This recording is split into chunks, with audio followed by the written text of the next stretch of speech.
like Wimbledon, but it's not saying much if I haven't heard a guy, to be honest with you. Yeah, well, American men's tennis has been sort of on hiatus for the last decade or so since Agassi and Sampras, and that's even going back more than a decade now. So you're really looking for somebody to make some noise. And so I don't pay much attention to the circuit other than Wimbledon and the U.S. Open. Right. Like, I used to really love tennis. Back in the McEnroe, Borg, Connors, those guys, it really had its place. It was That felt front like and the center. golden age of Chris American Evert, men's Martina, and Steffi Graf, but it's kind of out in its place, yeah. Especially in men's, regards to American men's players, especially. So we need something. Let's go USA. Here we go. That's like my thing with tennis is make me care about it. I'm not going to Yeah. actively seek out tennis content, but if there is something that I need to care about, like when Coco Gauff was absolutely just sweeping the floor with everybody on the biggest stage in tennis, I'll care about it. Yeah. I will absolutely tune into that. But other than that, got to make me care. But I want to start here today and what I think is one of the biggest stories in sports, not just because this is probably the slowest time of the year for sports, but also because it is just so groundbreaking and earth-shattering and borderline unbelievable. And that is the Northwestern football hazing scandal. So go back to this past weekend. A former Northwestern football player came forward to the Northwestern student paper and highlighted some of the hazing that he experienced. And you can go back and find it if you haven't heard about it by now. If you haven't seen the details by now, you can go back and find the nitty-gritty details of it all. But all of the subsequent things that have happened, more football players, former football players coming forward and confirming it, other football players saying, no, it's really not that big of a deal, the Northwestern administration placing Pat Fitzgerald on a 2-week suspension, and then the aftermath of outrage from the Northwestern community, from the sports community, of how tone deaf that really felt, that Pat Fitzgerald only got a 2-week suspension, and then Pat Fitzgerald was then subsequently fired just a few days after he was suspended for 2 weeks. So that's kind of been the latest. And it's shocking. What has been highlighted about what happened in the locker room is shocking. The fact that Pat Fitzgerald has been fired is shocking. I mean, I don't think that there is any football coach in college football that is more closely aligned and is more woven into the fabric of a college football program than Pat Fitzgerald is with Northwestern. Like, you can maybe make the argument Nick Saban probably, but I mean, Pat Fitzgerald, both as a player and a coach, is responsible for over half of Northwestern's bowl appearances. I mean, Pat Fitzgerald and Northwestern, they are hand in hand and one. So shocking alone that Pat Fitzgerald and Northwestern are no longer married, so to speak. But we've gone on, we've talked about that. We've talked about our thoughts on that, what comes next. But what we haven't looked at is the Titans angle of all of this. Let's not forget that the Titans' first-round pick this past year, Peter Skoronski, he was part of the Northwestern football program. So where did the Titans come into this? Trevor Maddich was on with Stillman and Company yesterday, and he answered the question, should the Titans be concerned about Peter Skoronski and his potential involvement with the Northwestern hazing? This was Trevor Maddich yesterday. Should I be curious about Skoronski's involvement in the Northwestern scandal? Yes. Yes. It is the nature of these allegations that concerns me. You can be great in most ways, but there are certain things that will paint you and should paint you. When you talk about Peter Skoronski, I don't know that he's got bad character. I don't know that. I do know that if you take personalities out of it, and let's just say it's John Doe at an accounting office, and let's say that John Doe led hazing incidents of new members of the accounting office, and the allegations here include having freshmen fully disrobe against their will and execute center quarterback exchanges in that condition against their will. Now, you think about that, and that's not even one of the worst things. So if an accountant did that, I think that the law should be involved. I think if a victim comes forward and makes an allegation and it is proven beyond a reasonable doubt, there should be prison time involved for the people that forced that to happen. But to me, it's not just a matter of, okay, well, gee, hey, we shouldn't have done that. It's one of those things that a man should know is wrong. And I'll tell you this, I mean, a guy like Peter Skoronsky, I would expect, if he knew about this, I would expect him to fight, literally punch people in the face to make them stop that kind of abuse. Should this be what happened, and there's no exaggeration here, that's what I would expect. But if he was involved with that, thinking that it was okay, being wrong about that, it doesn't change the effect it has on the alleged victims. Now, we don't know if Peter Skoronsky was involved in any of this. But Trevor Maddich said, yes, he would be concerned. Are we concerned? I don't think it's going to go to the lengths that he's talking about. I do think it is a very serious thing that has gone on, and like I've been saying since the story came out, it's one of the most disappointing things it's one of the most disappointing feelings I have when I hear about stories like this, because why do we love sports? Why do we play on teams? It's the camaraderie. The camaraderie is the most fun part, and it can really be compromised or even ruined by stuff like this. And so I guess I feel fortunate I was never on a team where this kind of stuff happened. I would try to, before we start saying, hey, I wonder if Skoronsky was involved in this, let's think about this too.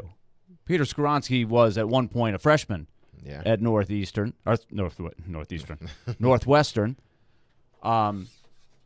It's very possible he was victimized by this. It's just as possible or just as probable that he was at one point a victim as it is that he might have been an upperclassman hazing some underclassmen. I mean, that's kind of why it cycles, right? The upperclassmen are like, hey, I made it through it. Hey, freshman, I got through it. So here comes you got to get the treatment to be one of the guys. So you have to do it. I mean, it's a sick cycle. And people lose scope of this is really harmful. So not everybody takes it with fun. Yeah, that was fun. I had to do this. It's so stupid. Fraternities, you see movies, all the goofy stuff that they've got to do. So I would say this before you jump to any conclusion or conjure up anything in your mind. Well, what about Skoronsky? There's a worry that, oh, man, the first-round pick, let's hope he doesn't have to deal with this. This story has legs. He might get asked about it, but I would point out that the report said that it was not any one individual player. Right. It was a systematic thing. So that has me thinking, look, Skoronsky was a freshman, sophomore, junior, senior. He might have been on both ends of it if he was involved. Yeah, it's something that seems to have been going on for a while. So it predated, Peter, and probably was there as Peter got there as a freshman. But I don't think I think the right question is, what did the Titans know? Because this is a situation. This has been going on since January. So the investigation. Yeah, the investigation. So as they're doing their investigation, the Titans are vetting their players. And I'm sure Peter, along with any other left tackle that was considered first rounders, were subject to, their background being looked at. People asked, them asking, other people about, Peter's character or whatnot. So how much of this did the Titans know? That's the question. To me, if they draft a guy in the first round, either they turned a blind eye once they saw it was an investigation. They sort of just turned and said, you know what? We don't want anything to do with that. We like Peter. We're not going to ask those questions, those hard questions like, was he a part of this? We're not going to ask those questions. I don't know if they could afford to do that. But what I'm saying is this. That it can only be one or two things. Either they chose to not ask those questions, or they did, and they found out either either, obviously they drafted him in the first round. They found out he wasn't a part of it, that he didn't participate in it. Maybe it got done to him. He didn't like it.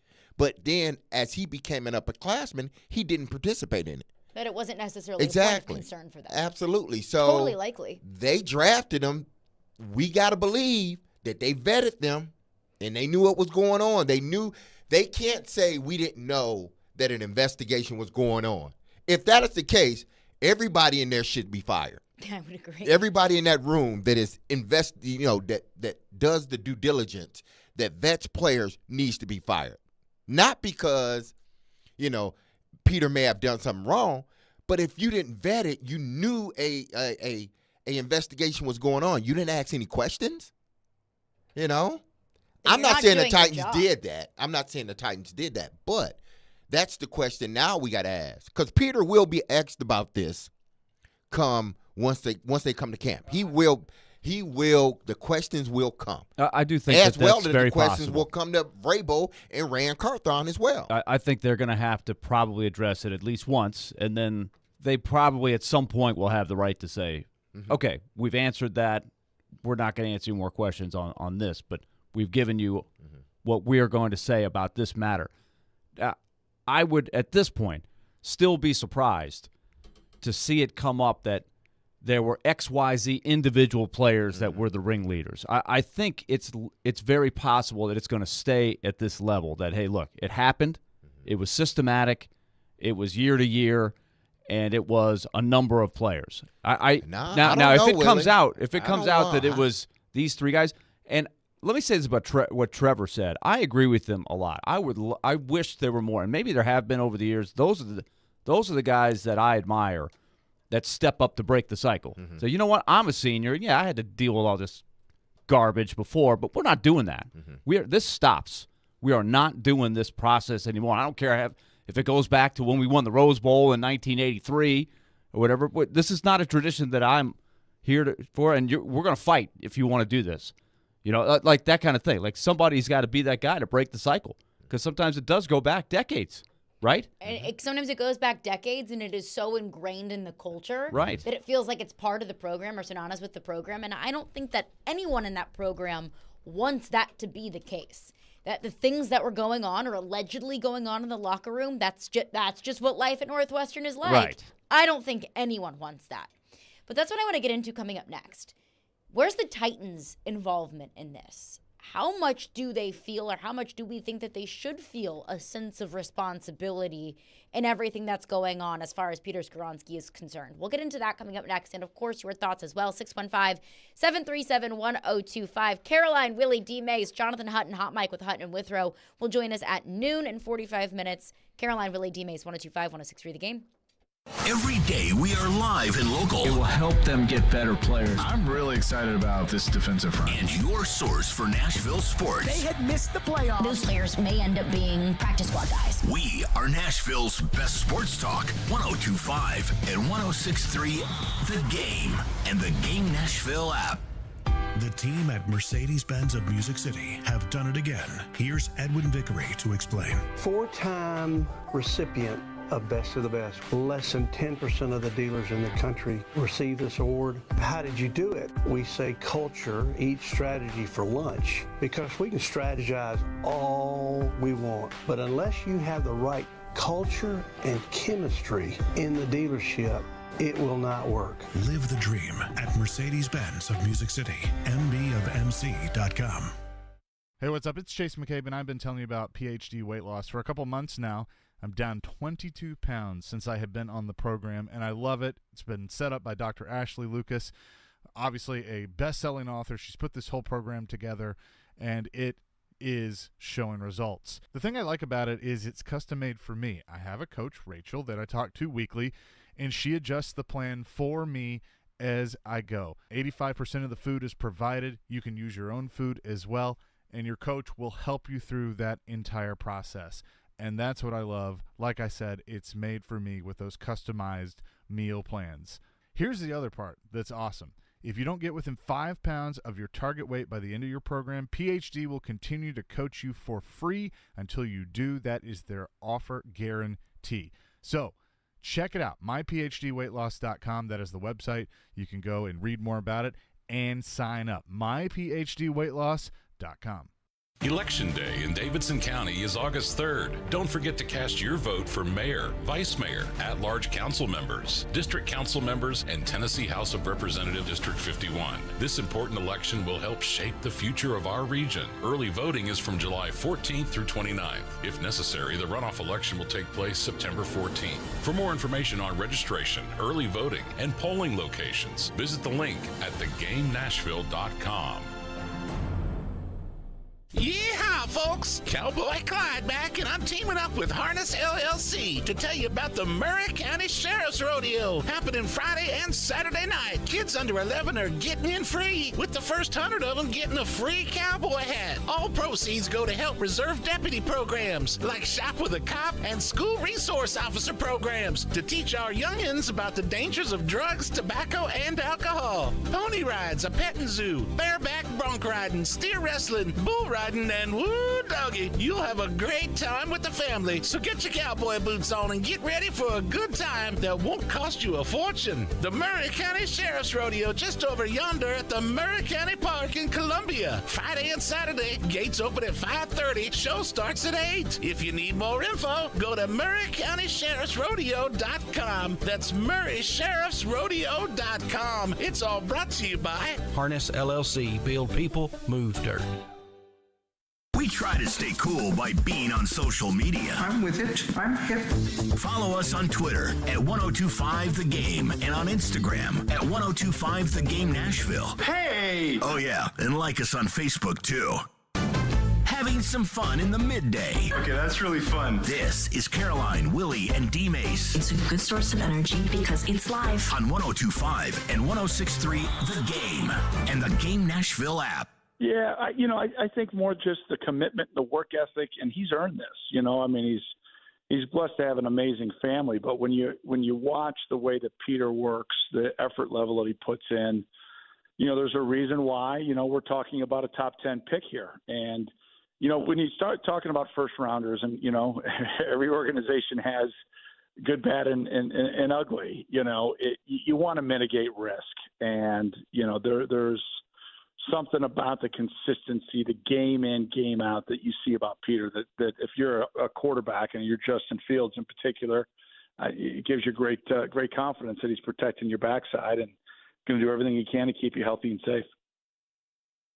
That was former Northwestern football coach Pat Fitzgerald on Peter Skoronski after Peter Skoronski was drafted in the first round by the Tennessee Titans. And everything that Pat Fitzgerald said there was reiterated by really anyone who knew Peter Skoronski or did any homework on Peter Skoronski, that he's just a good kid, that he was a good leader, that he was a good football player, that he was kind of the moral leader of the Northwestern football program in his time at Northwestern. Now, we have no evidence to believe anything different about Peter Skoronski. We have no evidence that could lead us to believe that everything that has come out about the hazing that happened at Northwestern, that Peter Skoronski had any involvement in that. But it's fair to let the mind wander. It's fair to think, what was his involvement, if any, in the hazing scandal, and to what extent should the Titans be concerned about it? To what extent is this the Titans' responsibility? Because I look at it and I say, until anything comes out that directly ties Peter Skoronski to some of the horrendous things that happened, or it didn't, I think the Titans should really just, either Mike Vrabel or Rand Carthon or both, sit down with him and say, hey, this is probably a really tough time for you. I can only imagine how hard this is for you. What do you need from us? Yeah. What can we do for you? What can we offer for you? And is there anything that we need to know? Well, Peter may be a wonderful young man. I'm not going to call him a kid, even though he could be my son. Could be a wonderful young man. But I've seen, at that age, sometimes you just get caught up in what's going on, and you whatever it may be, you participate in it. And then you think, years later, man, why did I do that? Yeah, well, maybe because I was 17, 18 years old and wasn't thinking it was fun and everybody was laughing. So, in this situation, he may have participated. I'm sure I would lean more toward him getting hazed like that as a freshman, than I would, him necessarily participating in it, 3 years later or 2 years later when he's a junior or senior. Why? Because as a freshman, I don't, you sort of want to get in where you fit in a sense. Even if you're a highly, ranked individual, you're a 5-star guy, you're still a freshman. So you want to sort of, okay, I fit in, and I do it, and it happens. That guy did it. That guy did it. So you're seeing all your freshman class going through it. So it's like it's almost like I gotta do it, but then years later, it's like I don't want to participate in that. It was like I had to do it then, but I don't have to participate in it now.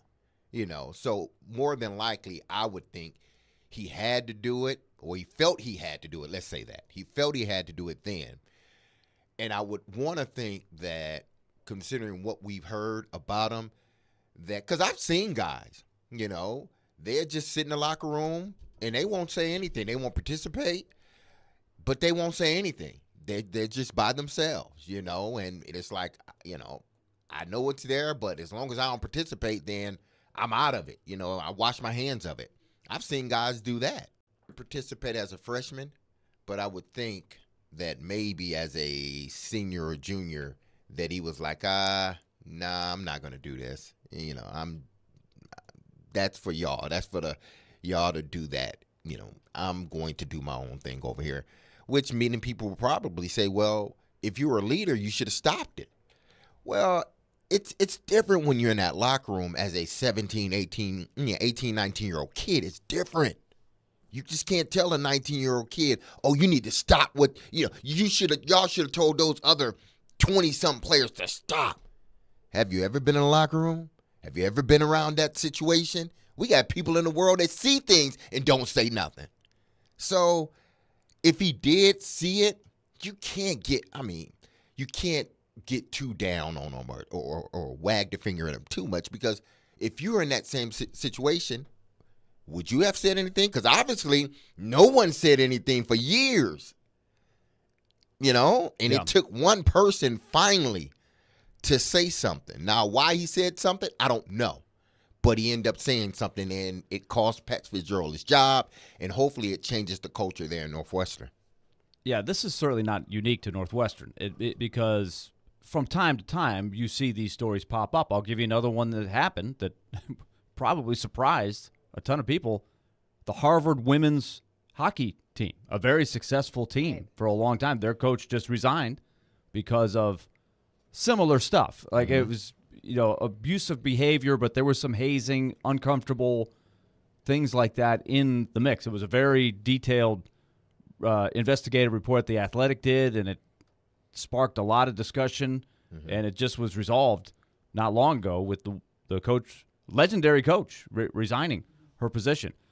So it is a dynamic that it is hard to understand, and I would be the first to admit I don't understand it very, very much. But when you look at a football locker room, there's a lot of people in there. That's why it surprised me a little bit, Trevor's point of view, because I don't think it's quite as easy as he makes it out to be to say, look, we're going to fight. Like, it takes a lot of courage to do that, especially if you're not the oldest guy, if you're not the captain and the leader, to break a cycle that's been going on for a long, long time. And I'm not saying it's right. I think he's right. I wish more people would do that. It just may not be as easy. I'm thinking of the movie A Few Good Men, right? That's the crux of the case, is what is the responsibility of somebody that in leadership. The leadership, yeah, of a code red kind of thing. And this is a little bit of a version of a code red, right? It's a guy screws up in practice. Oh, we got to give this guy the treatment. That's how we do things here. Freshmen have to learn. You make silly decisions on the field. You pay the price with this running. You're on the whiteboard, the Shrek, all of these things. That's the crux of how a lot of this revolves around. That's one area of it anyway. There's other stuff that goes on too, but that was a big one. Right. And mob mentality, it's a real thing. And I think that you can be a good person and a good kid and probably have really great leadership traits and still do bad things or let bad things go on around or get caught up in stuff around. And get caught up in bad things. There were players in the Vanderbilt rape thing that had nothing to do with the rape, but it was how they conducted themselves after they learned, and some never played again. But it doesn't absolve you of responsibility. Yeah. Even if you're a good person who made a bad mistake, it doesn't absolve you of responsibility. And like Trevor said, it doesn't just undo what you did. It doesn't undo the after effects or aftermath of what those victims probably are still dealing with to this day. And all of this to say, I don't know if Peter Skoronski is involved. We don't know if Peter Skoronski is involved. But I do think it's interesting to see how the Titans proceed with this. Is it just, we're going to go with life like normal, make sure that you're okay, that you have everything you need until we have any reason to believe differently, that we have to get involved with anything? Because I think that's probably what the Titans are doing. Have a conversation. You good? What do you need? What can we offer you? Until we have any reason to get involved with this or to have any further conversations with you, we're just going to move forward like normal. Yeah, but again, it's, to me, I'm not going to say that it, that Peter is off the hook in a sense. I'm hard-pressed to say that I would be surprised if there was any, criminal charges filed moving forward. Now, if it happens, I mean, there's a likelihood that it could happen, but I would be surprised if it did. If it wasn't in a locker room setting, I think it'd be easier for us to say that there would be criminal charges. If those things happened anywhere other than a football locker room, like if those things happened at a fraternity house, it might be a whole lot easier for us to say that there would be criminal charges, just because we wouldn't have the same kind of, investment or knowledge of what goes on in locker rooms. That's kind of the tough thing about it. Yeah, but that still doesn't, it doesn't, allow, it doesn't, say, hey, listen, y'all can do whatever you want to because it's a locker room. We're not going to That's what I'm here. saying. Yeah, we're not going to sit here. Well, because it happens in the workplace, we need to sort of, deal with it this way. And when we're in a locker room, we're going to deal with it totally different because the locker room is different from a workplace. Well, in actuality, there's some similarities to both, but again, on one hand, we want these 17-year-old kids to be kids. Oh, they're kids. They're kids, 17, 18. But then on the other hand, when something happens, oh, they're adults. They should have known. They should have. Which one is it? Stop confusing these kids. Which one is it? Do you want them to be adults or do you want them to be kids that are going to be monitored? Well, if you're a 21-year-old college You're still football a kid. player, You're still a kid. But you know wrong from right. You know wrong from right. You know that it is wrong to force someone to take their clothes off and dance I'm around I'm them. not saying that, but what I'm saying is that, even grown men, and grown people sometimes don't think things through. What do you think a 21-year-old, 20-year-old man or woman in a locker room, you think that they are not going to be the same way, where it's sort of like y'all said, like the mob mentality in a sense, not mob meaning a bad thing, but it's the mob mentality. We're all thinking one way. They need to go through it. So I may be the lone guy in my head that is saying that's not right. But 9 times out of 10, you're not going to say anything. You're just not. But that doesn't make it right. It doesn't make it right, but you're not going to, not that you agree with it, but you're not going. I'm just telling you how it is in locker rooms. I don't know how it is everywhere else, but in locker rooms, that's just the way it is, be it good or bad. There's a lot of good to that in a sense of there's a brotherhood or a sisterhood. We're going to take care of one another. Mm-hmm. Now, when you go to that extreme, it's not really taking care of one another. Yeah. But there's that, brotherhood and sisterhood that you have in a locker room that you just don't have anywhere else. Ask those who serve in the armed forces. They'll tell you the same thing. That brother and sisterhood means a lot sometimes. But I'm not absolving, guys from doing, or girls when they haze someone to the extreme. I'm not, That's why I that. think we're talking about the real story is what is the coach's responsibility. Exactly. That's who runs the locker room. That's who sets the tone for the locker room. That's who has to have a lot of responsibility for that. Let's get your thoughts on this coming up next. 615-737-1025. Caroline, Willy, D-Mase, Jonathan Hutton, Hot Mike with Hutton Withrow will join us in 30 minutes. 1025-1063 The Game. The offseason is in full swing, but there's no slowing down ESPN's Teron Davenport. The flow of information. He talks the talk. Spears gives you that guy that can still hit the home run. And walks the walk. As a run blocker, he's going to murder a linebacker at the second level. On Everything Titans, TD is on Mondays at 1, Thursdays at 3, Friday mornings at 8, and anytime on the Talkin' with TD podcast. TD is on 102.5 and 106.3 The Game and the Game Nashville app. Are you drowning in credit card debt? Want to get cash out of your home's equity? Loan Pronto can do it now in less than a week. Hey, Willy Donick here. That's right. Loan Pronto's Equity Express line of credit just got even faster. You can get $50,000, $100,000, even $200,000 in as little as 5 days. You don't even have to touch your primary mortgage. You can keep that 3% rate intact. Get just the money you need and pay off all those credit cards or get that home improvement project started. With this revolutionary program, you can access up to 90% of your home's value, and in most cases, there's no appraisal. Stop paying insane interest rates to the credit card companies and get tens or even hundreds of thousands of dollars in cash in as little as 5 days. Call Loan Pronto now for the even faster Equity Express line. 615-499-5780. That's 615-499-5780 or go to loanpronto.com. 615-499-5780. Equal housing lender, NMLS 1661781, subject to lender approval. Honey, what's an 8-letter word for difficult to explain? When we planned on retiring, we never planned on Medicare being so confusing. What's a 6-letter word for special skills or knowledge? Fortunately, Farm Bureau Health Plans is an expert on all things Medicare. With 75 years of helping Tennesseans, they helped us understand our Medicare options. Why are these things so complicated? Talk to your local representative or visit fbhp.com. Farm Bureau Health Plans. Plan on us. Hey, are you seeking relief? Maybe you just want to enhance your day or night. Did you know there are legal THC products available right here in Tennessee? Yeah, really. You can have legal THC products shipped directly to the comfort of your home. Yes, Comfort and Cannabis is only a website away. Visit greentreescompany.com. That's Green Trees with a Z, and change your life today.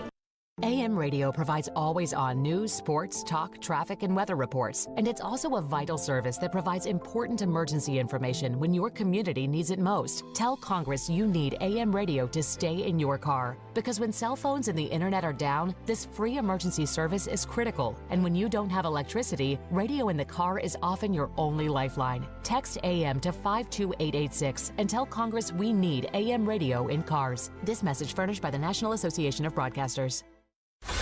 Having some fun in the midday. Yeah, that's awesome. This is Caroline, Willy, and D-Mase on 102.5 and 106.3 The Game and the Game Nashville app. Yeah, listen, if you're the head coach and you know stuff is going on, and for lack of a better way to say it, times have changed, then you've got to put a stop to it.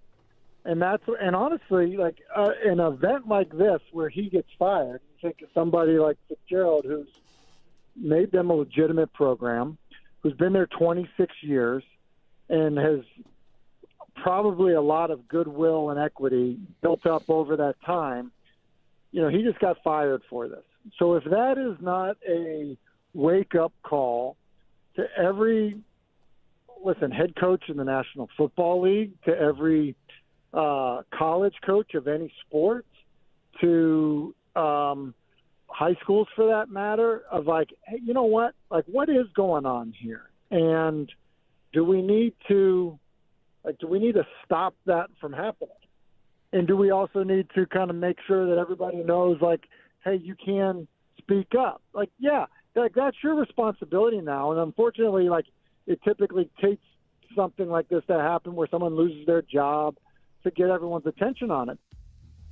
That was ESPN NFL analyst Tim Hasselbeck on with us yesterday.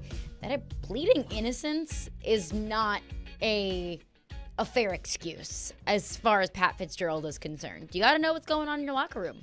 Well, we've got some thoughts on Peter Skoronski, how the Titans move forward. Of course, Peter Skoronski, former Northwestern offensive tackle.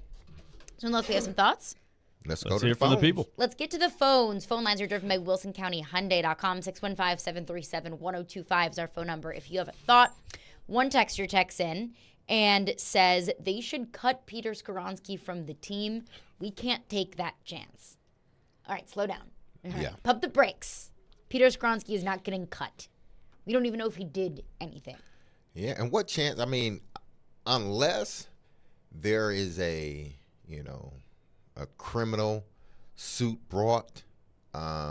There's no allegation against Peter. Yes, no allegation ridiculous. It's a ridiculous text. It's We're not not like, going to cut him. Exactly. It's not like the article came out and said Titans first round pick Peter Skoronski is part of the hazing culture he was the ring leader at Northwestern. Mm-hmm. It didn't mention anybody.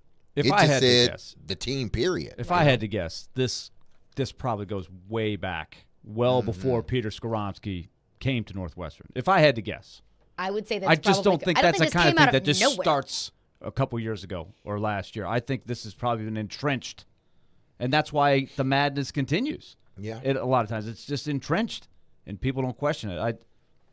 That's a ridiculous text. Until we hear more, like you got to show me more than what we have. Man, you just want to throw him out because come on. His name hasn't even been named. He hasn't even been named. Ridiculous. Some of the other things we talked about with specifically Skoronski. Now, I think he should be prepared to be asked about it. And what is he going to say? He's got to think back to his experience and decide what he wants to say, what he doesn't want to say, and what should remain private in his mind. But when you are a first-round pick, like there's dozens of players that nobody's going to care about what their opinion was. Maybe one or two of them will join into this discussion. Hey, I was there, and I can tell you it wasn't as bad. Or, hey, it was a lot worse than they're saying. Those might happen. But Skoronski, because he is an NFL first-round pick and a very important player, he's got to be prepared to be asked about it. I think that he should. He should be prepared to be asked about it. And that's what's going to happen. If he's not prepared to be asked about it, then that's on him and the Titans PR department. But that's a long way from they should cut him before we even know anything about what happened. Yeah, come on. We will cross that bridge if we ever get to it. And also to the point of, what did he say? We can't take that chance. There's a chance involved with every single pick in every single round in every single draft. Peter Skoronski is no different. Jared from Spring Hill texts in, says, you can stand up to anybody or anything. Skoronski could have stood up and risked his post on the team as an upperclassman and continue to go to another school because of it, and it didn't bother him too much. You've got to stand up and fight against that stuff. See, this is what I have. This is what irks me, is that in one hand, it's okay. In theory, you're absolutely right. If that was the case, we wouldn't have any, criminals will be caught, and nothing, everything would be perfect across the world. If everybody just stood up, stopped what they were seeing, or told on people, or gave information on people that may have done something. But that's not how it works. It's just, let's just be real about it. The person that's texting that probably saw something that they didn't stand up for. It could have been the smallest thing, but you didn't say anything, him or her, did they? No. In theory, it's great. That's great. It only happens if you want that to happen on a consistent basis, which we all do. Go watch a movie. It'll happen in a movie like that, okay? Where that guy just stands up, or girl just stands up, and says something. And in theory, again, in theory, you're right. But we're not dealing in theory right now. This is real life. And things like that, unfortunately, happens where people see things going on. They could be seeing it. We see it every day on social media. People filming other people getting their heads beat in. and they just sit there and don't stop it. Yeah, good example. You know, so when you say that, you got to think to yourself, how many times have you stood by and saw something? It could have been the smallest thing. How many times you stood by and didn't say anything? Also, we don't know that nobody didn't say Exactly. anything. We don't know that Peter Skoronski didn't say anything, or anyone for that matter. We don't know that. But we do know that there was a culture of, hey, anybody says anything to anybody, there will be repercussions. So that's out there. That is and out so there. You might think it's easy to do that. Hey, you should have done that. Maybe so. But I don't think it's as easy as you're making it out to be. When you just say, well, he should have said something. Yeah. It's not that easy. Chase from Bellevue texts in, says you can't blame the college kid at all in this situation. Why? I'm sorry. College kids are 18 to 22 years old. That is well old enough to know you're right from wrong. And yes, I don't think that, look at Pat Fitzgerald versus, the responsibility that you would put on a kid. That's two very different things. It is Pat Fitzgerald's program. That is Pat Fitzgerald's locker room. But why are we all of a sudden treating 18 to 22-year-olds who are getting a college degree like they're 3 or 4-year-olds in preschool that don't know right from left? You absolutely have responsibility. If you commit a crime at 19 years old, let's say you kill somebody and you're 19 years old, you're going to prison, likely for life. So why are these players any different in that age group? Well, it's not that they're different. I just think now, having to be responsible if indeed you are said to have done these things. I understand that. These kids need to be responsible. If you did do it, then you need to be responsible and held accountable if indeed they found out you participated in this. How you do that now that they're gone, I don't know. But, you try somehow, some way. Or if you found out about it, then while they were still there, then, they got to suffer the consequences. And sometimes it may be getting suspended for a semester. It may be getting kicked out of school, depending on how many stars you have behind your name. Or some may just be, hey, listen, we're going to run y'all, all of y'all. We're going to run y'all, and we're not going to have this in our program anymore. So, yes, there is a level of responsibility for these individuals. There should be. But what level do you what level do you go to in regards to that? I don't know. And it's up to the people that are in power to figure out if indeed names come out, what do they do then? I wonder, too, how much this is going on in other locker rooms and other sports, in high school, in college, because it still happens some. It's clear based on this story. But I hope that over time that it's getting less and less. At least I'm going to hope that it is, with more awareness. Heck, if you're not aware about this kind of stuff going on. And also the players, what we've seen, they've got a lot more empowerment now. You can leave. Yeah. Just like, look, I don't like the culture of this locker room. I'm transferring. Like, we know, like, sometimes we say there's a bad side to this because maybe a kid probably should stick it out for his own best interest or her own best interest, and they just prematurely say, hey, it's not working out right now, I'm leaving. But there are upsides to this, and this is an example. You don't like the culture of a locker room, you can say, look, this is bad. I'm out of here. Yeah, well, yeah, you can, but then, depending on, because again, keep this in mind. This has been going on for a long time. This is not something that just started last season. This would be a more relevant question. Why didn't anybody say anything? This is an entrenched thing that was there before most of the players there ever got into school, and they probably didn't know about it until they got onto campus as a freshman. Like, oh man, I didn't know about this. Well, what's this whiteboard or whatever? And then you either deal with it, you say something, but everybody deals with it in their own way. Just, okay, I'll go through it. Fine. Do whatever you got to do. Some people it doesn't bother that much. Other people, it stings them, and it's abusive, and they don't have to put up with it. But sort of the other side of the coin is if indeed you do leave a program, someone's going to ask, well, why did you leave the program? Especially if things seem to be going good for you at that program. Somebody's going to ask then, why are you leaving the program? Then you're going to have to tell why you left the program. Sick culture, didn't like it. But then they're going to say, well, what do you mean by culture? What's going on? So you're going to have to, there's some layers to it. You're going to have to unpeel that onion as you transfer and say, well, I don't like the culture. They're going to say, well, what's going on in that locker room that you don't like, that is forcing you to transfer? But then you have a right to say something at that point. Yeah, you could say something. But then will that help you on your next journey? Like, some teams may be like, we don't want to deal with that.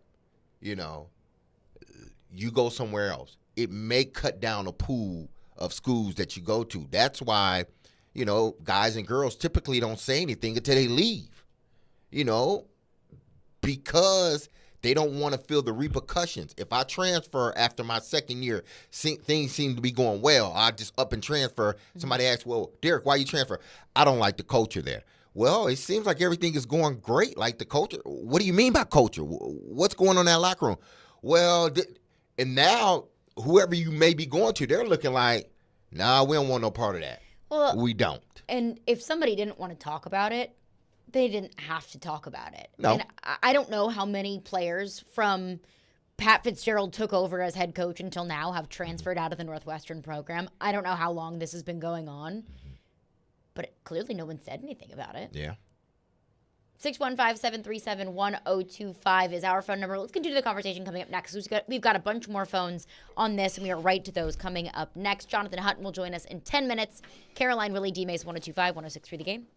Green right, Fox 2 run, double K. He takes you inside the huddle through the eyes of a quarterback. Wide 85, take! Catch ESPN NFL analyst Tim Hasselbeck every Tuesday at noon as he breaks down the big stories in the NFL. Buffalo, maybe Miami. And with the Tennessee Titans. The Titans might be like, we're interested in a 1-year, $1 million contract. Tim Hasselbeck is on Caroline, Willy, and D-Mase on 102.5 and 106.3 The Game and the Game Nashville app. Happy hump day, everyone. It's D-Mase for Zen Sports, the new sports book in Tennessee that brings the cash back to Nashville, or should I say Cashville, people. Zen Sports is revolutionizing the way you earn sports betting rewards. On Zen Sports, what you see is what you get. And with their cash reward program, you get a lot of cash. Ching, ching. Welcome. Bonus. For a welcome bonus, earn an unlimited 5% cash back on your betting volume for your first 15 days when you sign up with the code D-Mason. That's D-M-A-S-O-N. That's right, an unlimited 5% cash back.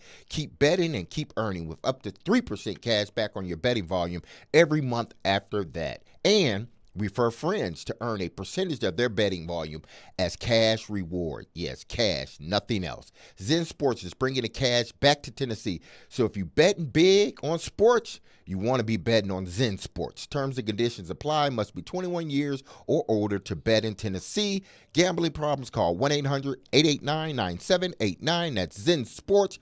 Betting just got better.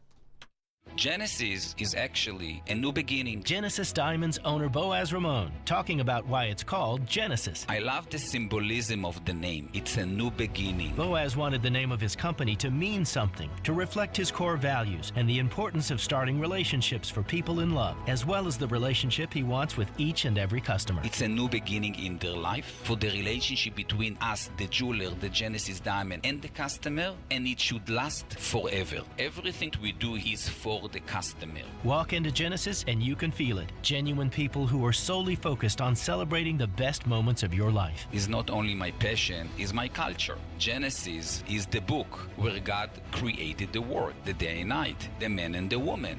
Every diamond engagement ring that we specially created for the customer is a new beginning for amazing, lasting relationship. Come start your amazing, lasting relationship today at Genesis Diamonds, Green Hills and Cool Springs. Hey y'all, it's Courtney with Parman Tractor and Equipment. Warmer months have you working overtime? Be sure to visit Parman Tractor and Equipment for all your New Holland tractor and bush hog needs. Swing by our store at 3570 Dickerson Pike in North Nashville or give our sales team a call. We're now offering 0% financing for 72 months on select New Holland tractors. Get the brands you trust from a local dealer like Parman, always ensuring totally outrageous customer service. Visit ParmanTractor.com for the best deals on equipment, New Holland tractor, bush hog, and more. The FedEx St. Jude Championship returns to TPC Southwind, August 9th through the 13th. Don't miss your chance to witness the top 70 players from the PGA Tour season battle it out in the first event of the FedEx Cup playoffs. Only 50 players will make it through Memphis. Don't miss your chance to watch the drama unfold. Daily grounds and upgraded ticket options are on sale now at FedExChampionship.com. They're homegrown in Nashville, discussing the biggest topics in the SEC. The fans are going to want the rivalries to stick around. They've lost to Alabama every year. The NFL. What if all the top 3 quarterbacks went 1, 2, 3? You've got to draft your guy at 2. And anything in between. From thinking we know everything to then forgetting about everything we thought we knew the day before. They're Jonathan Hutton and Chad Withrow on Outkick's Hot Mic. Out of the gates, ready to go. Weekdays from 2 to 5 on 94.9 The Fan and The Fan app. This is Caroline, Willy, and D-Mase on 102.5 and 106.3 The Game and The Game Nashville app. How intriguing is just his storyline this year to you in terms of how he responds to all this and how he plays on the field? Yeah, I mean, he hasn't really skipped a beat as far as his preparation and his mindset. I mean, he won't say it, but I would think he, the competitor that he is, that turned himself into a receiver, to a quarterback, and just the way his career has evolved. People kind of wrote him off for dead when he left Miami. I would think he's thinking, okay, you drafted a quarterback last year to beat me out. That's not happening. Now you draft another quarterback in Will Levis.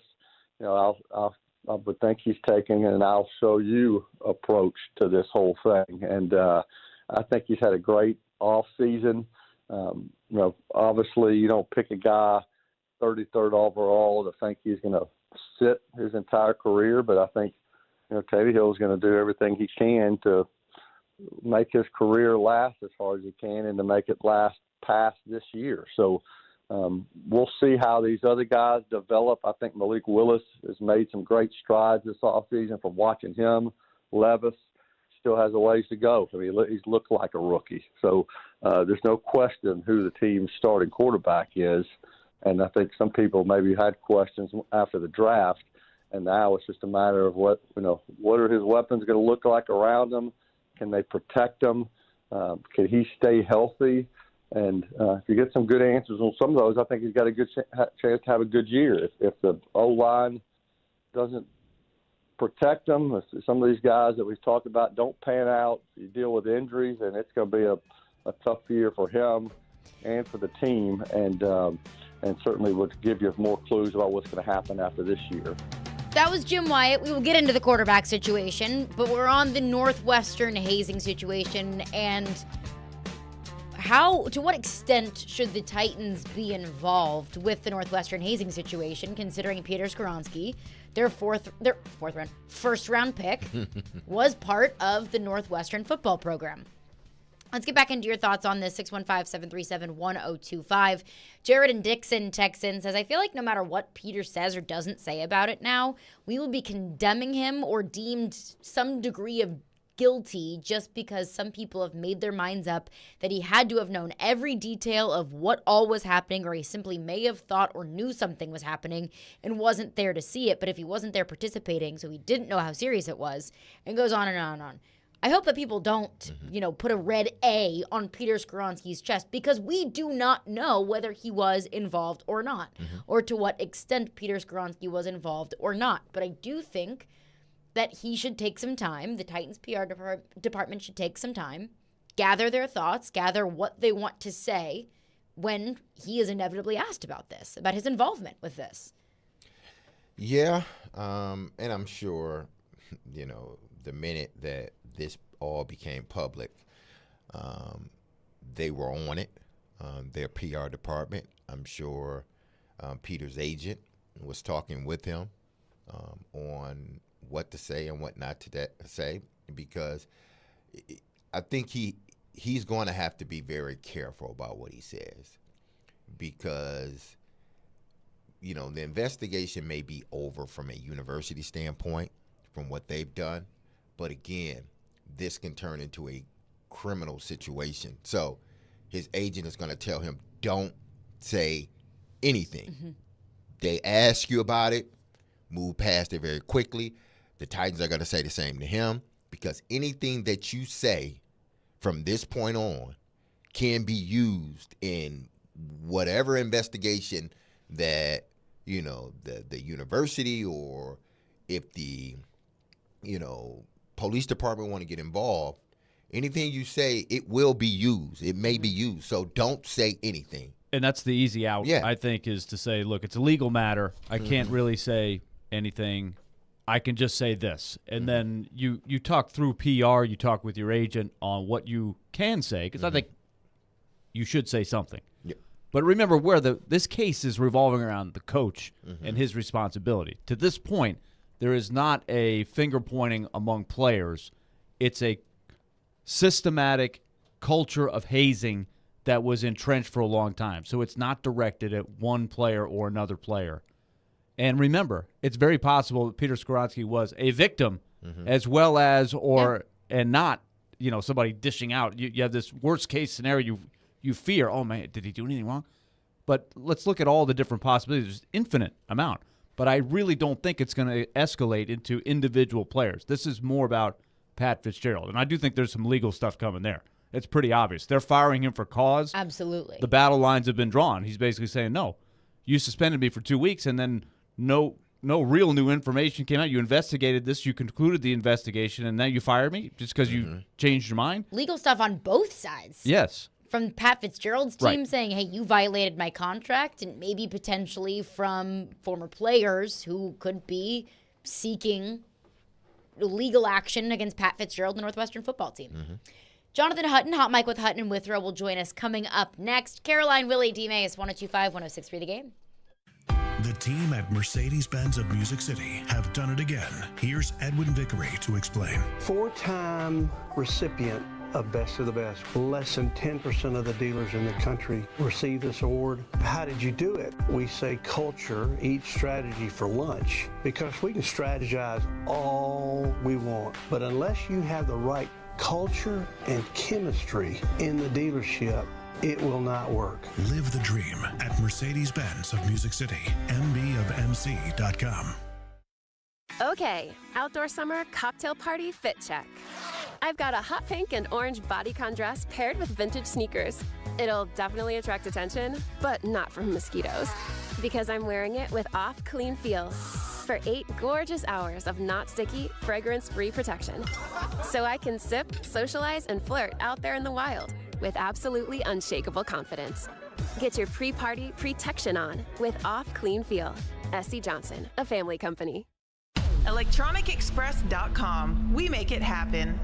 If you're hiring, it can feel like you're trying to find a needle in a haystack. You can hope the right person comes along, or you can just use ZipRecruiter. And now you can try it for free at ZipRecruiter.com/radio. In fact, ZipRecruiter has helped a lot of business owners find their needle in a haystack, like Marco, president of operations at Telly Tires and Auto Centers. Because Telly Tires has grown a lot in the last few years, Marco needed to hire everyone from a receptionist to a store manager to a head mechanic.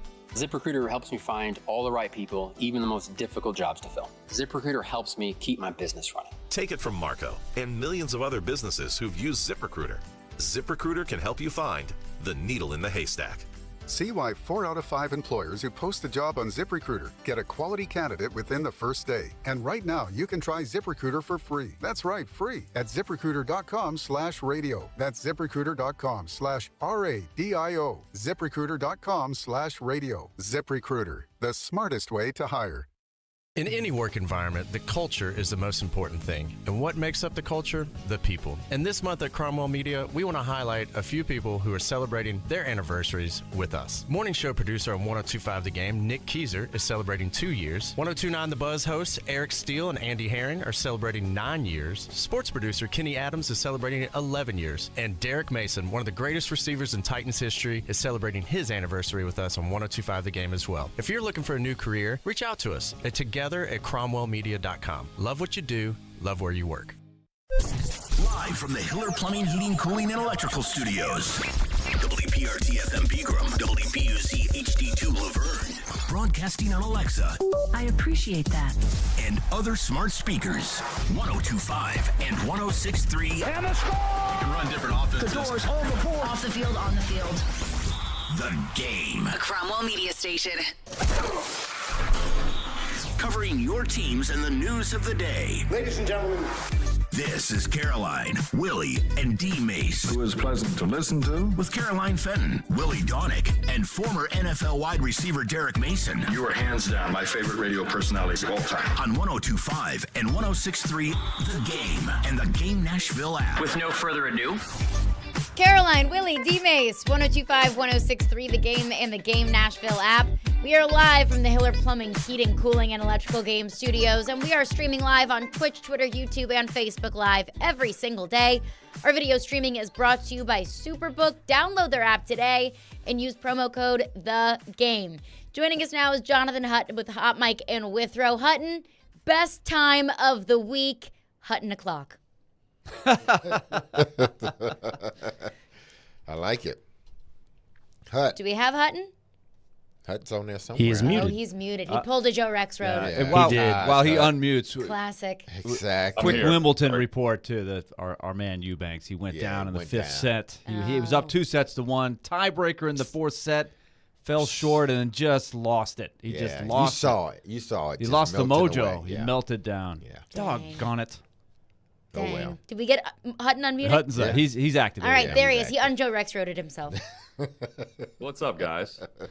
Happy to have you, Hutton. Always appreciate our chats with you. I want to get into Titan stuff, the Northwestern hazing scandal, but I actually want to start, weirdly enough, with baseball. All-Star game last night. Rob Manfred said once we get things settled with the A's and with the Rays, then we'll be poised for expansion.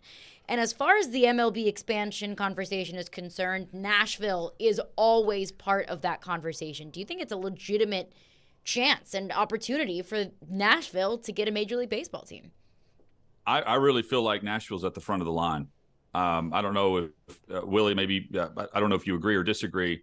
You know, I've heard rumblings that the winter meetings are going to be back in Nashville this coming winter. I think they want to put Nashville on front and center, full display. And I honestly, when I think the owners get back to the city itself compared to when the winter meetings were here last, it has transformed and changed so much. And any league, any professional organization, any tournament, anything that lays eyes on downtown, they end up wanting to come back and host a big event. So, we also have leadership behind the scenes. The hosting committees and different things that work with leagues in order to get here, work with big events. So, yeah, I mean, I think Nashville is compared to the other cities, it makes more sense than, to me, Salt Lake City and some of the others that have been thrown out of Charlotte. Now, I wouldn't mind Montreal being back in, but they're going to add 2 teams, and things will be locked up once they figure out the A's and the Rays.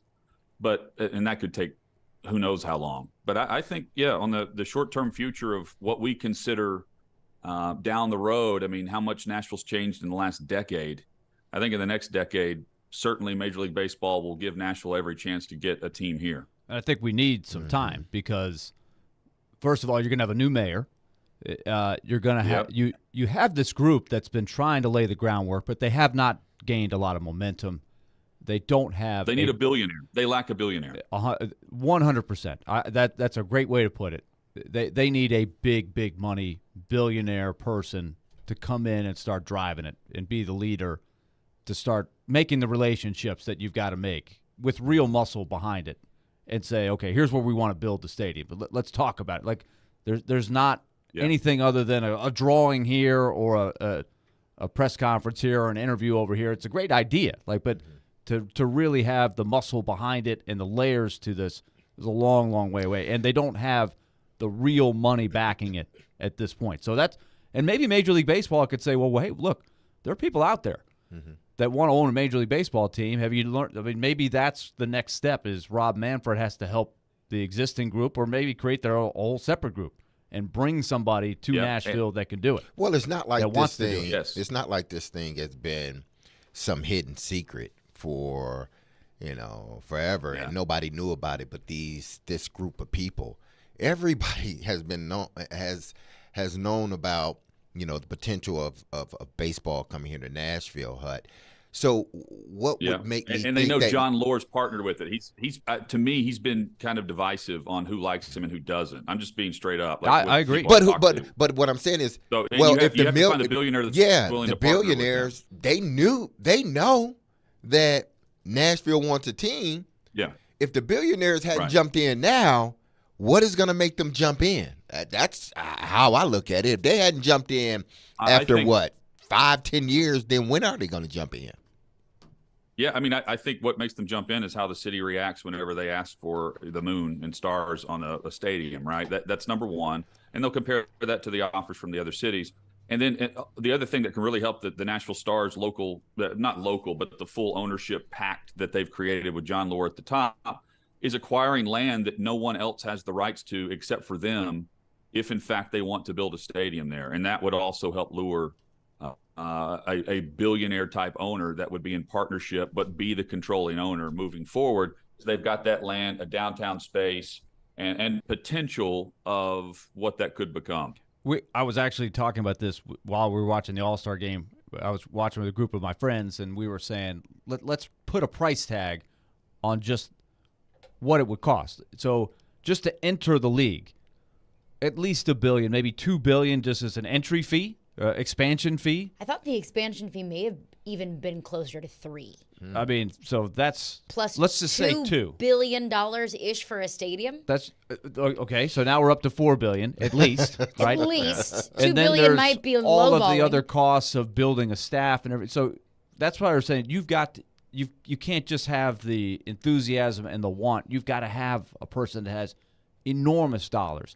And as we talked about with the whole golf thing, with LIV, the higher these franchises are worth, it's a great thing that these franchises are worth so much, but there's less and less people that have the true wealth to actually go buy it. The days of the Adams family, they're less and less of the species right now that own teams that have been in the family business for decades and generations. It's becoming less and less because of the price tag so much. So every time that one is sold, that's great because it's like the Ottawa Senators were worth almost $1 billion. That's great. Snoop Dogg was going to buy him. Yeah, Snoop Dogg was going to be in on that. Ryan Reynolds was going to be in on that for a while. That was a fun thing. They didn't get it, but you see where I'm going with this. Like, if the Ottawa Senators are $1 billion, then Major League Baseball expansion fee, they're like, okay, $2 billion just to get into the discussion here. And then you got to build a stadium, and then you got to do all these other things. We're talking about a huge amount of dollars. Crazy. But we're going to flip roles a little bit. While we're talking baseball? Yeah, you had a question for us. Sorry. Yeah, I want to throw this out there and just to ponder because I think this could be on the horizon. We've been discussing a lot, the four of us, on the gambling policy in the NFL. And over the last week, I've been pondering, these players are betting on apps, right? They're Calvin Ridley suspended for a year. To me, that's very punitive. I think it's fair. It sends a message. And then they apply for reinstatement based on their actions being, have you bet on the league again since we told you not to and suspended you for a year? They let you back in. And I think the general sporting public thinks, okay, Ridley's back in the league. There's not a big outcry. Willie, what happens, and I've always used this guy as the example, what happens when Ronald Acuna, hypothetically, is caught betting on Major League Baseball? Is he banned for life compared to Ridley being banned for a year? And if he's not, don't they absolutely have to say that Pete Rose is no longer banned from baseball? Doesn't that help his argument more than anyone? I mean, there's a topic right there that we could go on for a while, but we haven't. In theory, the we baseball haven't heard anything. These players are doing it in every league, right? I believe that. It's hard to imagine that baseball is batting 1,000 that nobody has bet on a baseball game. It's hard to, and football is important. Football has been fortunate that it's not a high profile guy that's been caught yet, right? That we know of. But in theory, your question, let's you throw out a superstar name. You threw out Acuna. It could be any all-star that played last night. If you bet on baseball, there is a sign in every clubhouse and has been for decades and decades. If you bet on baseball, you are permanently ineligible. You're out of the game. It's a Pete Rose. So wow. That could happen, right? It absolutely could happen. It's just weird how where I'm conditioned to think that you can't bet on baseball and you're done, right? But across the street at the National Football League, I'm complaining about the policies that are in place betting on sports apps and these billionaires making millions off of these companies that are pushing gambling. I'm fascinated by it because baseball will handle it way different, and I think the reaction to it will be far more vocal on the side of whatever players caught doing it compared to what we saw with Ridley. And I don't know what the difference is. Because this is something that we've talked about, is why are the only gambling violations across professional sports that we have heard of all centralized in the NFL? There's not a single gambling violation in Major League Baseball and the NHL and MLS, so on and so forth. How hard are you looking? Yeah, that's the other thing. They're the ones looking for it, Mace. Yeah, you're right. I mean, if I'm not looking, I'm not going to find it. And it got, you knew it got serious when the NFLPA started, telling these agents, hey, listen, they're telling on players, so you need to, get your players together and let them know that if you are betting, be careful, and please don't bet on NFL games because they will catch you because they're looking now. Yeah. Wild. Yep. More, John. In baseball, the riders, like, the PD policy is another great example. First offense in football, 6 games. You get, half a season or 50 games or something to Major League Baseball. But eventually that comes back to bite you if you're a great player because you're not going to the Hall of Fame. The voters aren't going to – they just don't even cast a ballot for you. In the NFL, it's, again, way different based on certain players violating the PED policy, which is collectively bargained. And Major League Baseball players have all this power, but the one thing they don't have is the voting power for the Hall of Fame and the precedent's been set by how they treat Pete Rose to this day for betting on baseball. And with the Pete Rose example, it reminds me of whenever NIL became legal, the conversation was, does Reggie Bush get his Heisman back? Right. And the NCAA said, no, we're not going to retroactively give it to you. The rules were what they were. The rules were what they were. And even though exactly what he did would be totally fair and justified under current rules, we're not going to retroactively give your Heisman back. But it does feel very hypocritical in Major League Baseball if they all of a sudden change the rules just because we're living in a different time. And Pete did make just a couple bets on a little app on the phone. Yeah. He was making a lot of bets. He was busy. It wasn't just a few parlays. He was pretty in deep. Awfully active. More with Jonathan Hutton coming up next. Caroline, Willy, D-Mase, 102.5, 106.3, The Game. Every day we are live and local. You need to give Ron Tannehill a 2-year extension. There haven't been too many coaching changes for the Predators. And your source for Nashville sports. I think that's what the Titans need. Players who can score. We are Nashville's best sports talk. 102.5 and 106.3 The Game and the Game Nashville app. The FedEx St. Jude Championship returns to TPC Southwind August 9th through the 13th. Don't miss your chance to witness the top 70 players from the PGA Tour season battle it out in the first event of the FedEx Cup playoffs. Only 50 players will make it through Memphis. Don't miss your chance to watch the drama unfold. Daily grounds and upgraded ticket options are on sale now at FedExChampionship.com.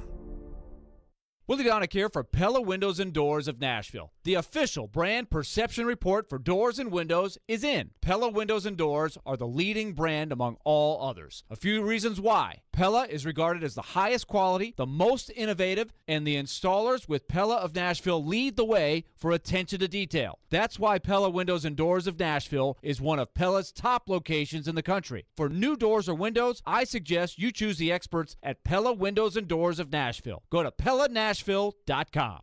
Beach Bend Park. That's where my summer happens. It's where my family's come for generations for great times. It's where amusement rides and water park slides are just my size. It's where my friends and I have a blast on the big thrill rides. It's where we can do all the attractions and not spend time in long lines. Enjoy classic amusement rides for the whole family. Plus Splash Lagoon Water Park with slides from mild to wild. Right now, save $10 off general admission with Wendy's coupon or online promo code. Visit beachbend.com. Get a great deal on select Kubota equipment, the #1 rated tractor brand for durability, owner experience in the U.S. The versatile lineup is built to help you make the most of your land. Right now, at participating dealers, get a Kubota compact tractor for 0 down, 0% APR for 84 months, plus save up to $800 on qualifying implements. Now through September 30th, see Krebs Kubota or go to KubotaUSA.com/disclaimers for full disclaimer. Krebs Kubota, Middle Tennessee's preferred equipment dealer. Convenient locations in Columbia, Franklin, and Murfreesboro. Visit us online at KrebsKubota.com. Want to see our smiling faces? You can watch us on Twitch, Twitter, YouTube, and Facebook Live. We are good to go. Presented by Superbook Sports, voted #1 sportsbook in Vegas. Having some fun in the midday. Yeah, that's awesome. This is Caroline, Willy, and D-Mase on 102.5 and 106.3 The Game and the Game Nashville app. Caroline, Willy, D-Mase, 102.5, 106.3, The Game and the Game Nashville app. Hey, Caroline, Willy, and D-Mase is brought to you by the News and Sports Sportsbook, the only sportsbook in Tennessee with a cash rewards program. Betting just got better. Download their app today. Jonathan Hutton, Hot Mike with Hutton and Withrow, is with us now. And I wanted to get your thoughts on Jim Wyatt's most recent mailbag. He had a little tidbit in there when he was asked about the quarterback situation, about Malik Willis, how he's looking like he's coming along better this time this year than he was last year. And Jim Wyatt wrote, Malik Willis's roster spot is not guaranteed. And that caught on like wildfire. Titans Twitter became ablaze since Jim Wyatt said that. What did you make of Jim Wyatt writing that in his mailbag? That Malik Willis's roster spot is not guaranteed. I agree with him. Sorry to disconnect this. My mic's screwing up, so sorry if the audio's terrible. Here's how I view this with Jim, and I think he's just reading, but between the lines on what we all know. I don't expect Malik Willis to make the roster initially. And the investment has been made in Will Levis by the new general manager. He would have to make astronomical strides forward, Malik, I'm talking about, to claim that #2 spot, or Will Levis has to really come in and basically play like Malik did in the preseason last year. Willis got the roster spot last year as the backup, and he wasn't near ready for it. And I think the same mindset will be sent to, or is being taken with Levis. I don't have any doubt that if both are healthy, Levis is the #2 QB. It's time for him to go grab it. It is right there for him to win or lose. And here's the thing I think that also comes into it. If Malik Willis is released, I think he makes it through waivers, and I think he's back on the practice squad. And you can have the third emergency quarterback this year as needed. That guy's got to be on your active roster. And I don't know if teams will carry 3 initially, but I think down the stretch of a season where you got some guys that are banged up, or Tannehill doesn't have an offensive line or whatever, I think that's when he's activated and he's actually on the roster. But initially cut down day at the end of August, I don't think he'll be there just based on the numbers. Now, Hut, should we be? I mean, we've talked ad nauseum about this offense and finding more pass catchers, and will the offensive line be much better than they were last year? We assume they will be, because it's like, man, you can't go anywhere but up the way y'all played last year. But should that be the only thing we're concerned about? And I ask you that question because the defense. This is the most turnover they've had in this defensive front, and sort of secondary since Vrabel's been there. You're talking about adding 2 or 3 new linebackers. You got defensive backs that haven't played in this system and with this coach. So you're talking about a bunch of guys having to sort of mesh very quickly, and we just assumed that because they were good, and they were only good in the run, they were horrible in pass. But we just assumed that because Jeff is back, Harold's coming, back from an injury, that this team is going to be, that the defense is going to be able to carry them. I don't think I'm really 100% buying into that because they got a lot of turnover. They do, but I don't disagree. We're not talking about the defense enough. Let me also add in the reason for optimism is the coaching on that side. They get the most out of the next man up mantra on defense. And the guys that are new to this defense, while they're not coming in with the same accolades that some of the players had, like Bud Dupree, they're on the field more than Bud Dupree was. David Long Jr. was not on the field nearly as much as he should be. So they've replaced him as well. You could argue they could have just kept him for a cheap price. I was surprised that that's the only amount he got down in Miami. But point being, Mace, I think I trust the defensive coaches way more than what we've seen the last couple of years on offense. And I think they're solid in that area. I know Rex Road mentioned the secondary is his biggest concern for the Titans. I don't even think about the secondary in that way. And up front, they should be great based on the investment, $55 million plus invested on the defensive line alone. That's where there should be no question who's stepping up on a big play. It should be the defensive line that should help out the secondary. And the linebackers who they've brought in and guys that are up and coming, if they stay healthy, they should contribute a lot more than what we saw from guys who were here and are now gone because they'll be available. Just by that alone, I think there's reason for optimism compared to an offensive line that's continuing to rebuild. They're hinging a lot on Skoronski. They have a backup left tackle in Dillard that they're banking on being a starting quality guy. We depth concerns at wide receiver. They didn't protect the passer great last year at all. And Henry's got to be the bell cow for yet another year. I think it's more concern about the offense than it is just a lack of defensive discussion. But I understand what you're saying because they are hinging a lot on guys coming in and fitting the scheme perfectly.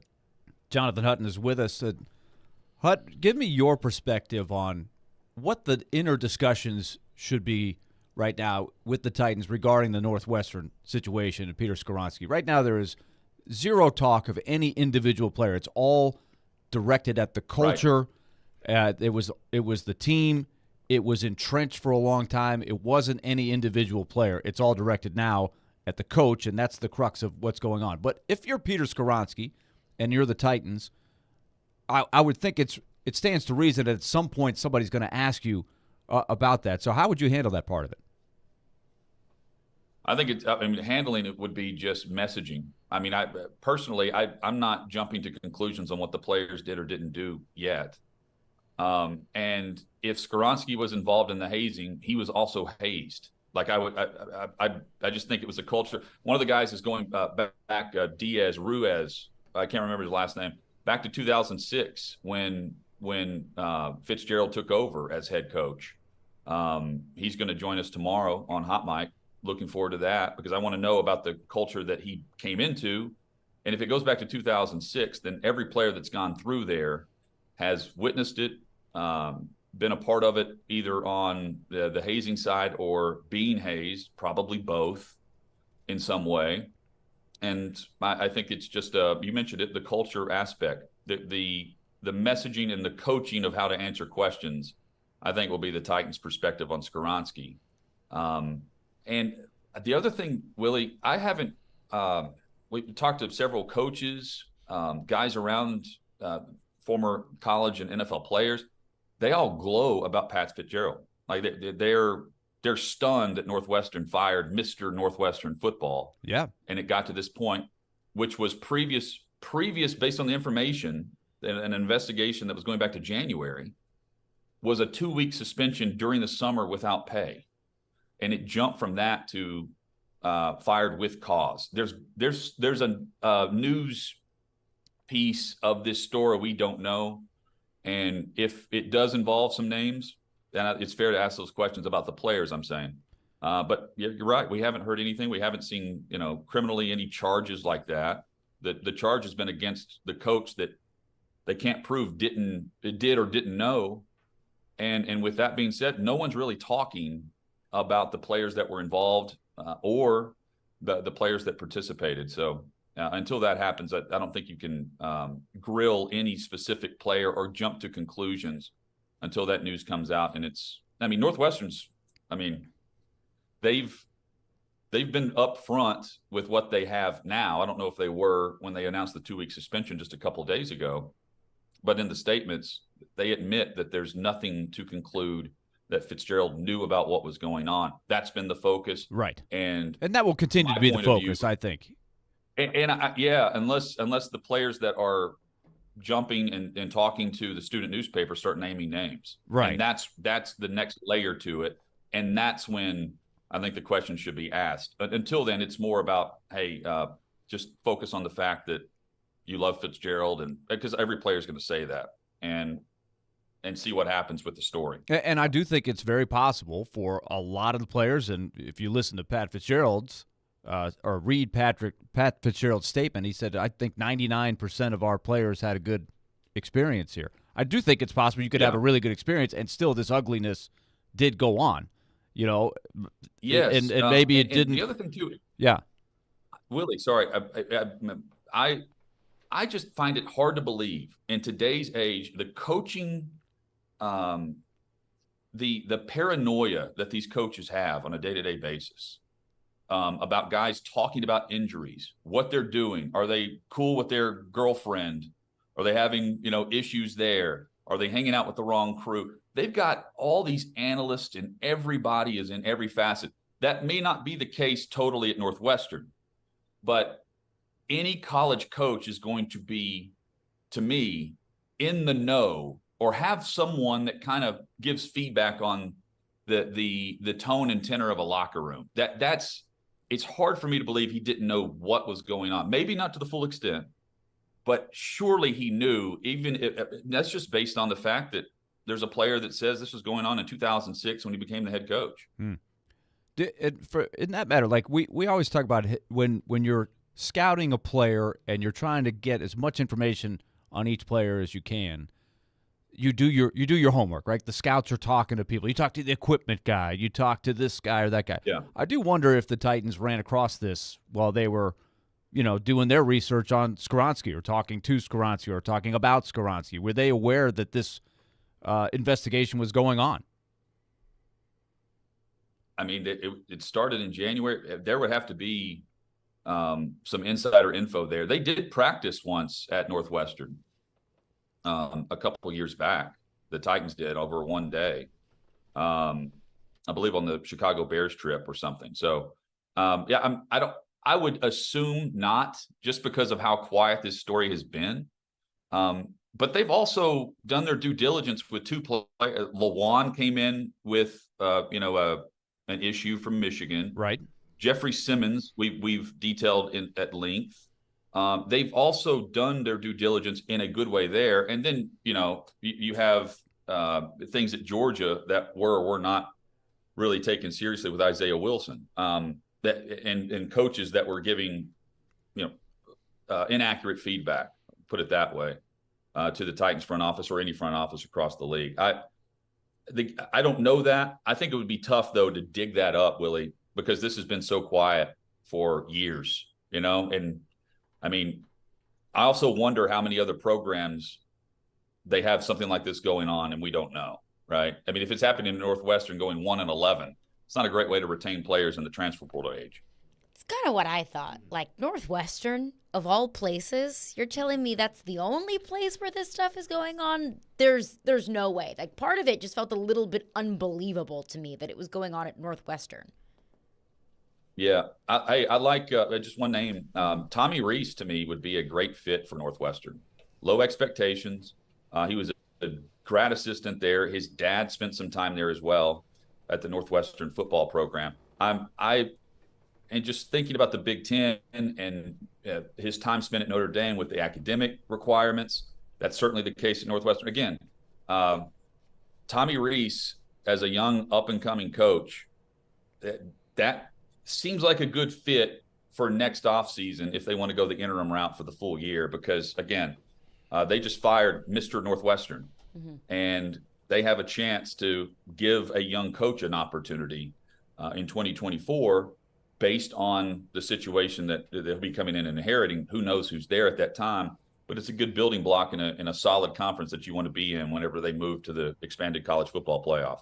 Hey, if they want to hire him this offseason and leave Alabama without an offensive coordinator in the middle of July, I will welcome it wholeheartedly. Well, and here's the thing. If he is a hit at Alabama, he's going to get a better job than Northwestern. Totally. So if you're Northwestern, you want to try to gain access to him now. But it sounds like they're going the interim route, and they're retaining the current coaches, the assistant coaches. Hutton, you are the very best. Appreciate you for joining us. We'll chat with you next week. Yeah, thank you guys. Always enjoy this. Have a great day. Thanks, Hutton. You too. Coming up next, big swing. Barry is not quite done, but really, how big of a swing was it really? We'll discuss the Predators' recent addition coming up next. Caroline, Willy, D-Mase, 102.5, 106.3 The Game. It's been an offseason of change for the Nashville Predators.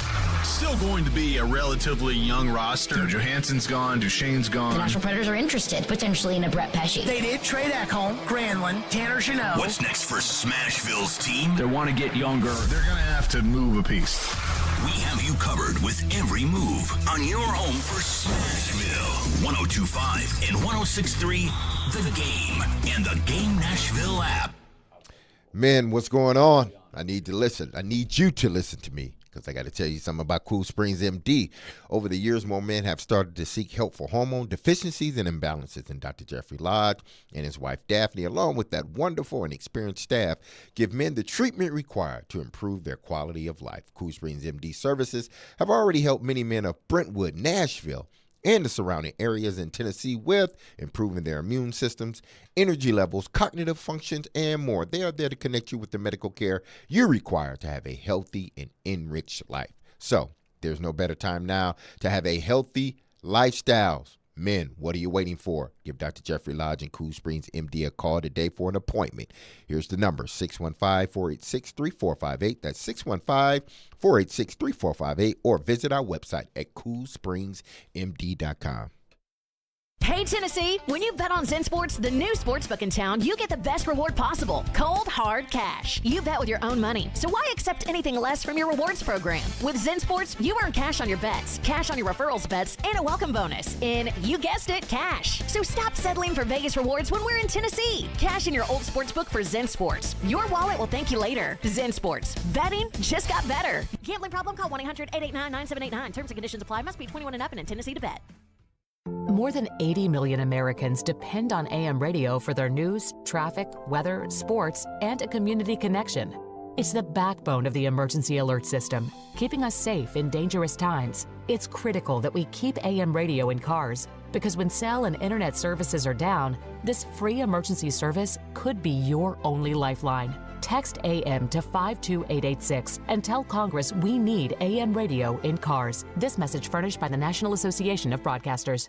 Yeehaw, folks! Cowboy Clyde back, and I'm teaming up with Harness LLC to tell you about the Murray County Sheriff's Rodeo, happening Friday and Saturday night. Kids under 11 are getting in free, with the first 100 of them getting a free cowboy hat. All proceeds go to help reserve deputy programs, like Shop with a Cop and School Resource Officer programs, to teach our youngins about the dangers of drugs, tobacco, and alcohol. Pony rides, a petting zoo, bareback bronc riding, steer wrestling, bull riding, and woo doggy, you'll have a great time with the family. So get your cowboy boots on and get ready for a good time that won't cost you a fortune. The Murray County Sheriff's Rodeo, just over yonder at the Murray County Park in Columbia. Friday and Saturday, gates open at 5:30, show starts at 8. If you need more info, go to MurrayCountySheriffsRodeo.com. That's MurraySheriffsRodeo.com. It's all brought to you by Harness LLC. Build people, move dirt.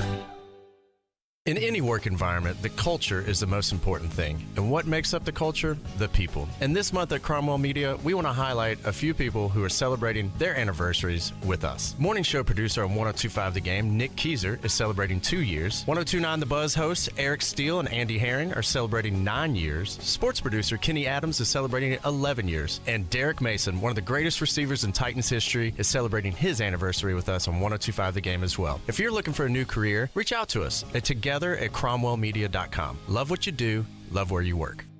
This is Caroline, Willy, and D-Mase on 102.5 and 106.3 The Game and the Game Nashville app. Caroline, Willy, D-Mase is brought to you by the New Zen Sports Sportsbook. It is the only sportsbook in Tennessee with a cash rewards program. Betting just got better. Download their app today. Well, Big Swing Barry Trotz, is not quite done yet in the offseason. But the Big Swing and Big Swing Barry doesn't quite feel as big as we described Barry Trotz when he bought out Matt Duchene, traded Ryan Johansson, acquired Ryan O'Reilly, Gus Nyquist, Luke Shen, etc.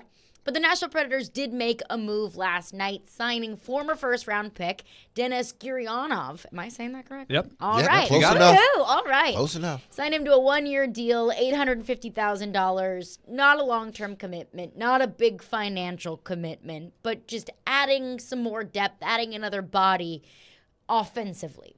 My question is, where does he fit in to this team? What is his role going to be? Can I ask y'all something before you answer this, Willie? Because you will know better than anybody about how he fits in with this team. Do you think that Barry knows that we gave him the name Big Swing Barry? Do you think he know? If he does know, I hope he loves it. It's a great name. It's I a like good it. one. I would say you're swinging for a single here. If you get a base hit, Yeah. Exactly. that would be good for this, because most of the big swings are probably off the board at this point. We're still kind of waiting for what kind of domino effect happens if a guy like Erik Karlsson is traded. We feel like that's coming, or if the Jets are still out there looking to trade Connor Hellebuck or Mark Scheifele, guys that have 1 year left on the contracts. But remember, a lot of people have already taken the swings. Their money is spent. The Predators still have quite a bit of cap space, and this was an intriguing move to me. I know a lot of people are looking around, well, it's just a fourth rounder. It's a guy making whatever. But Gurianov, you mentioned it. He's an interesting guy in terms of his history. He's a first-round pick. If you go back to the year where teams ended up in the bubble, the pandemic hit, he had a really good rookie season for the Stars. 20 goals. 20 goals, and more importantly, a massive part in the Stars' run to the Stanley Cup final. He had a great postseason in the bubble. Now, is he that guy? Clearly not, right, at this point. But he is only 26. He's coming off of a terrible year where nothing went in for him. And it got to the point where he was sort of dead weight, and they were like, let's just flip him for an older, more experienced player, Evgeny Dadonov, another Russian that they brought in. And he went to Montreal, and he did half decent in a handful of games that didn't mean much. But even in the subsequent years, 30 points in 55 games in the shortened season in 2021, 11 goals, 20 assists the following year. He gets a high volume of shots. He's got first round kind of skill. He's a shooter. He can help a power play. So what are you looking for in a player like that? Well, it's a 1 year deal. It's not a big investment. So I would call this a placeholder, almost an insurance policy. Could he play on the third or fourth line? Yeah, he could. But he's also a guy that, once again, if Phil Tomasino and Luke Evangelista wings like Gurianov is a right wing. He's a guy also that he's got the skill that if you're looking for an extra piece on the power play, he could get hot and have a decent half of a season and score some power play goals for you. You just never know who could be the right guy at the right time. Change of scenery, new coach, new set of eyes, and maybe he resurrects and has a decent season.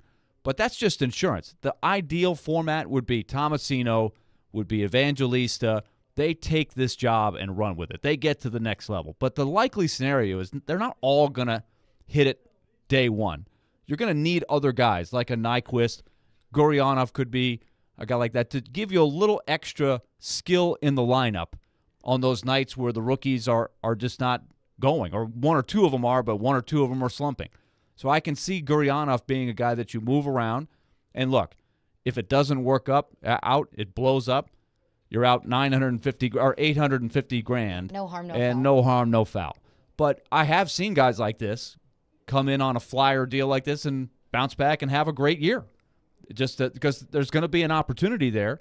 He's got some talent. He's only 26. Mm-hmm. So it's an intriguing move with very little downside, and might have a little bit of upside if he's the right guy. If he takes to this new team and says, "Look, I want to earn my next contract." The market for him was not good at all. Now, if he became a free agent after his rookie year or his second year, he probably would have had a lot more value. I mean, so he's coming off a bad year. Free agency started what? 2 weeks ago. 2 weeks ago, and yeah. he was still on the market. Yeah, still sitting out there looking for a job. And you kind of mentioned how he can be a placeholder maybe if the young guys can't get going. I agree with you, I also see the other side of it, and I'll use a word that Barry Trotz has used. Maybe we'll call him bunting Barry for this move. Not necessarily a big swing, but a bunt. Could be a bunt base hit down the line. Yeah, there you go. Beat it out. There you go. Barry's fast. Yeah, Barry's quick. You can tell with that physique. But the way that I view it, I'll use a word that he says, and that's placeholder.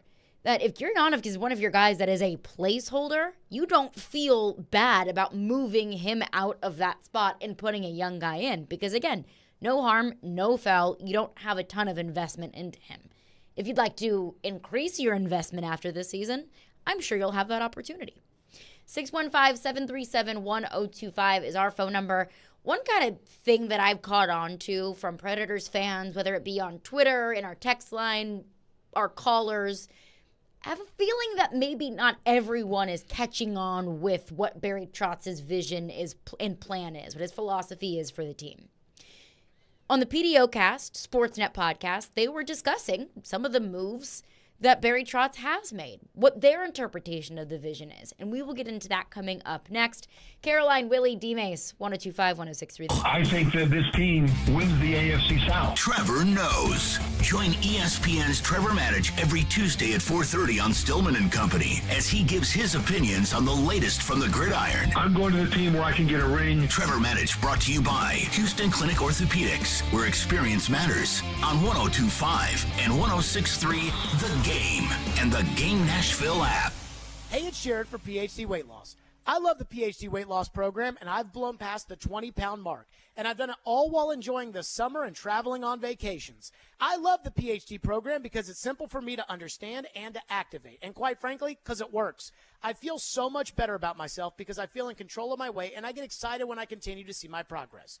If you're someone who has struggled to lose weight, go online to myphdweightloss.com and check it out for yourself. Learn about the program, the coaching, and the guarantee. If you don't get within 5 pounds of your target weight by the end of your program, PhD will continue to coach you for free until you do. That's PhD Weight Loss and Nutrition, the official partner of the Clemson Tigers organization and fans, online at myphdweightloss.com. In 1972, a Nashville family business story began when Bill and Beverly Finley founded Volunteer Hose and Gasket. 3 generations have grown the business into the local industry leader supplying just about anything to anybody, from the largest of contractors to your neighbor that mows his own yard. Over 1 million items in stock: belts, belting accessories, gaskets, gauges, hose fittings, hydraulics, industrial hoses, lubricants, sealing products, tubing, fire protection, and more. All at volunteerhose.net. If Volunteer Hose and Gasket doesn't have it, then you probably don't need it. Call them at 615-242-0461. 3 days of racing, 3 days of music, one huge weekend event. The Big Machine Music City Grand Prix is not just a race or a festival, it's an experience. Multiple music stations with Flo Rida, Vince Neil, Chris Jansen, Gavin DeGraw, and more. Fast cars going over 200 miles an hour. And a family fun zone with inflatables, Ferris wheels, kids games, and kid-friendly food trucks. Tickets and premium hospitality are on sale now. Go to MusicCityGP.com for tickets and get ready to experience Nashville's premier speed and sound event. Yo, Biff, this one still needs to be vacuumed. The service at Chuck's car detailing business is spotless. But new word-of-mouth recommendations leave him short of hands. They don't have an appointment? Just get him in line behind the pickup truck. I'll stay for another couple hours and get it done tonight. Indeed can help him hire great people fast. I need Indeed. Indeed you do. Our hiring platform instantly connects you with quality candidates, and you can schedule and conduct virtual interviews right from the Indeed dashboard. Visit Indeed.com/credit and get $75 towards your first sponsored job. Terms and conditions apply. This year, Boys and Girls Club of Middle Tennessee celebrates its 120th anniversary. Through time, BGCMT continues to evolve to enable all young people, especially those who need us most, to reach their full potential as productive, caring, and responsible leaders. Because of your continued support, BGCMT has remained strong and is committed to supporting our youth and solidifying our mission and culture in new exciting ways for 120 years. Visit bgcmt.org today. They combine hard-hitting journalism. The Titans asked Kevin Byard to take a pay cut. Strong-willed opinions. There's hot takes and then there's like weird takes. Yeah. This is a weird take. And sometimes some old man takes. I'm excited about it. So do I gyrate embarrassingly? To create the perfect morning show, they are Robbie and Rex Road. Mornings from 6 to 9. Presented by TJ Anderson Homes of Benchmark Realty on 102.5 and 106.3 The Game and the Game Nashville app. Having some fun in the midday. Okay, that's really fun. This is Caroline, Willy, and D-Mase. It's a good source of energy because it's live. On 102.5 and 106.3 The Game and the Game Nashville app. The teams that have a lot of cap space are teams that have a lot of young players. Mm-hmm. And the teams who have a lot of young players want solid, upstanding citizens, right? You talk to anybody who's covered or worked with Gudis, Killorn, O'Reilly, Luke Shen, some of these guys I can vouch for personally. Yep. Like, they're the best, right? You talk to media that have covered them. They're the best quotes in the room. They're the easiest guys to deal with. Like, they're a good time at the rink. They're pros in a meaningful way. And, those are the sorts of players that these teams clearly wanted to sign. If you're just a good player and not also a good dude, what we sort of learned this summer is that you kind of limit your market, especially in a world where cap space is so restrained league-wide.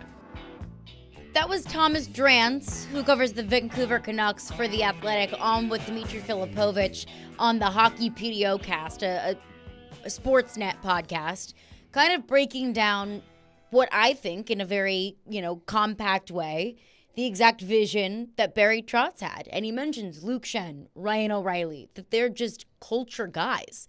Like, I was listening to Adam Vingan and Robbie Stanley last week. They were talking about Shea Weber.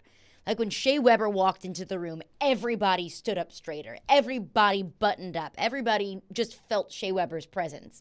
And that Ryan O'Reilly is a very similar type of player and leader and presence in the locker room.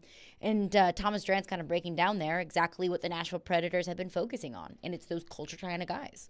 And they were talking about, too, how in the free agent market, guys with character and leadership had value beyond what they maybe on paper look like with their numbers. And that was an interesting trend, whereas other guys who maybe didn't score as high in that category, and they go on to talk about what the Predators did in detail. So I would encourage people to jump in and hear that whole podcast, the PDO podcast, Dmitry Filipovich and the guest Thomas Drance here. But they made note of what, and the other two guys you mentioned right at the beginning of that clip, Radko Gudas and Alex Killorn, two veteran players who are coming off of winning teams and going to the Ducks to try to surround their young players with better character, better leadership, to try to teach them how to win. They're a long way from winning. They were really rock bottom last year, the Ducks. So they got a ways to go. But the Predators, it just sort of reinforces, I think, what Barry Trotz has been saying. That's an interesting outside perspective to me. So did they overpay for character? I think you could make an argument, especially for a guy like Luke Shen. Was the third year necessary for him?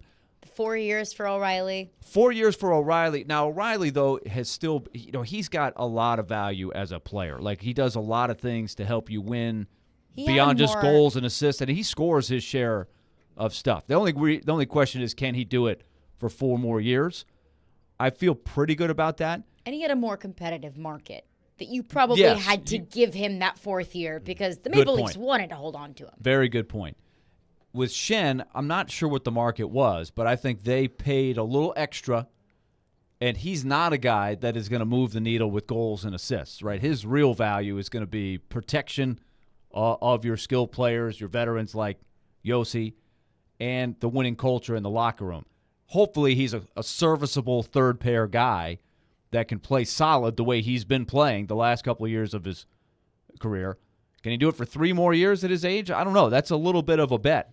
But it is a belief that the residual effect of having veterans like Shen and O'Reilly, who you heard Drance just say, they're going to light up the locker room. They're going to be great quotes. They're going to be people that people want to talk to. They're going to give you a great environment when they come to the rink every day. How much intangible help will that give the young players and create a pathway where they are in a position to grow and succeed? Because it's going to come down to how well those guys do. Tomasino, Evangelista, Parsonen, Novak, Glass, and you can name a couple other guys. But if you're creating an environment where those guys can grow, that's worth a little extra money for Shen. That's the idea that Trotz has here. Well, seriously, does it make any difference? Because they should be able to, with these contracts, they should be good as the salary cap goes up, right? So when you sign they had a little room to work when you with. sign these 4-year deals to guys like an O'Reilly, that, his productivity may diminish after a year going into year 3 or 4, but because the salary cap has risen, you're able to absorb the contract a lot better than what you probably would have had you signed him 4 years ago. Makes it a little bit more palatable. Exactly. But as we talk about the culture of the Predators and those moves that Barry Trotz said, hey, we want to create this culture, and these 3 players are going to help us do that. What do we know about Gurianov, about what he brings to the locker room? Because we talk about his on-ice contribution, that he's just something that you can kind of work around with, that he can be in there as a little bit of an insurance piece. When we talk so much about the culture of this team and how the off-season acquisitions have reflected that, how does he kind of play into that? Because honestly, I don't know much about him. Yeah, it's a good question. He's a Russian player. He was certainly not in a leadership position on that Stars team. He was a guy that was drafted to be a scorer, right, and has not lived up to that. And I think the Stars sort of got disappointed and just got to the point where they wanted to move on. So you hope you're getting a hungry player that has got some skill and wants to prove that he belongs in this league for a long time. And you got him on a 1-year prove-it deal. And if it doesn't work, you just move on. So I don't think he's first and foremost coming to the team as this guy fits into the culture. In fact, I do think he's had one of those things where, is he a reliable two-way player? He probably has some mistakes that he's made as a young player. I mean, he's obviously got flaws, or else the Stars would keep him, right? He's a guy they drafted and developed. So he's got to prove that he belongs. So I don't know that it was at the Central. I think it's a guy like, hey, let's take a flyer on this guy that had a 20-goal year not too long ago, was drafted in the first round, and what do we have to lose? We need skill. We need scorers, and we need some insurance if one or two of the young guys aren't quite ready yet. And I can live with that. Yeah. 1 year, less than $1 million. If you bring him in just as an on-ice insurance piece, and he ends up being a good guy in the locker room, then great, wonderful. Then you got more than what you bargained for. Mike from Shelbyville text in. Our phone lines are driven by WilsonCountyHyundai.com. He says, I love the signing. There's no downside. I'd even sign 5 more of the same type of player and let it weed itself out. Risky skill guys like Gurianov compete with the average leftovers like Smith, Sherwood, and McCarron for ice time. I think that's a great point. Kiefer Sherwood, Mark Jankowski, Michael McCarron, Igor Afanasyev. There's only so many spots you have for guys like that to throw Cole Smith in there. You've probably got more guys signed than you're going to need, and more guys than you can keep without putting 1 or 2 of them on waivers. So there's going to be a pretty good competition in training camp of I gotta earn my spot. They're getting paid the league minimum, no matter what. So even if they get waived and moved, they'll still get paid, but they're going to they won't be on the team, or they'll go to Milwaukee. So they've created some pretty good, healthy competition for that. All of them do some things well, other things not so well. And so we'll see what Andrew Burnett values in his lineup each night. Like his fourth line, for example. Does he want the crash and bang, the herd? John Hines wanted that, right? In the past, Barry Trotz has wanted that. What does Andrew Burnett want? I don't know. Maybe he wants a little more skill on that fourth line. Maybe he likes having a sneaky scoring threat like Gurianov on the fourth line. We'll just see what his system needs and who rises to the occasion with this new system and fits better. And I think got a lot of options. I think that's a good thing. I think it's a great problem to have, is to have too many bodies than you have spots, because you're not up against the salary cap. At least money's not a concern where it stands right now. Create a nice sense of competition. No more free lunch for anybody. Right. Like let's take a guy that ate up a ton of time on Fred Switter, right? To the point where I got frustrated with it. I was like, give the guy a break a little bit. But Cole Smith was clearly a guy that John Hines loved, fit his system. He did exactly what he was supposed to do in the system, and he kept putting him out there. He gave him the job. There were people saying, hey, he's just not a guy that has enough offensive upside to where you want him out there. And you were hoping for Cole Smith's sake, because he is he's a great team guy. He's a great culture guy, right? He'll work his tail off. He'll hit. He'll do the little things. You were hoping he'd get a few more goals just so he could justify getting in there. Maybe in Andrew Burnett's system, he's not as valuable, right? Or because he's going to have to reprove himself. Is this what we want with our fourth line? Is Gurianov a better choice? These are the kind of options that you give a coach who's trying to put his footprint on in there. So Cole Smith is an interesting one. Just because you flourish in the old system doesn't mean you're automatically going to have the same role with a new coach and a new system. Everything's new here. Totally fair point. Like, let Andrew Burnett be able to pick and choose what he wants to do, how he wants this team to look. Give him some options. 615-737-1025 is our phone number. We'll continue to get back into your thoughts. But coming up next, the All-Star Game was last night, and there was so much that I really, really loved about the All-Star Game last night. A couple things that I could have done without. And we will get into our All-Star Game thoughts coming up next. Caroline, Willy, D-Mase, 102.5, 106.3 The Game. All the big plays. And we are done. Vandy 24-21. All the big stories. I'm sure Vandy will be a much better team if Clark Lee is the coach. All in one place. We are Nashville's best sports talk. 102.5 and 106.3. What a stop by UC Sarah. Then he wouldn't end up on my team. Driving his way to victory lane. I think that's the right strategy. The Game and the Game Nashville app. Okay, let's tell you once again about Loan Pronto. We mentioned this many, many times, but you might just have some bills to pay at this time of the year. And you're thinking, man, I am just getting eaten up with these interest rates. I got my credit card bill. I need to get that down to zero. Let's take a different direction. Well, Loan Pronto is helping people with that a lot with their Express Equity credit line. It is something that can get you some cash to move and get those bills paid in very little time, as little as 5 days now. So the Express Equity line of credit just got even faster by pulling money from your home's equity. $50,000, $100,000, whatever number that you need, you can access up to 90% of your home's value, and you can get it in as little as 5 days. And in most cases, there's no appraisal. So find out more from Loan Pronto, because you can get a game plan going and put yourself in a better financial position, because you can get rid of those insane interest rates that credit cards and some car loans have. Call Loan Pronto for the details. 615-499-5780. That's 615-499-5780, or go to loanpronto.com. Equal housing lender, NMLS 1661781, subject to lender approval. ElectronicExpress.com. We make it happen.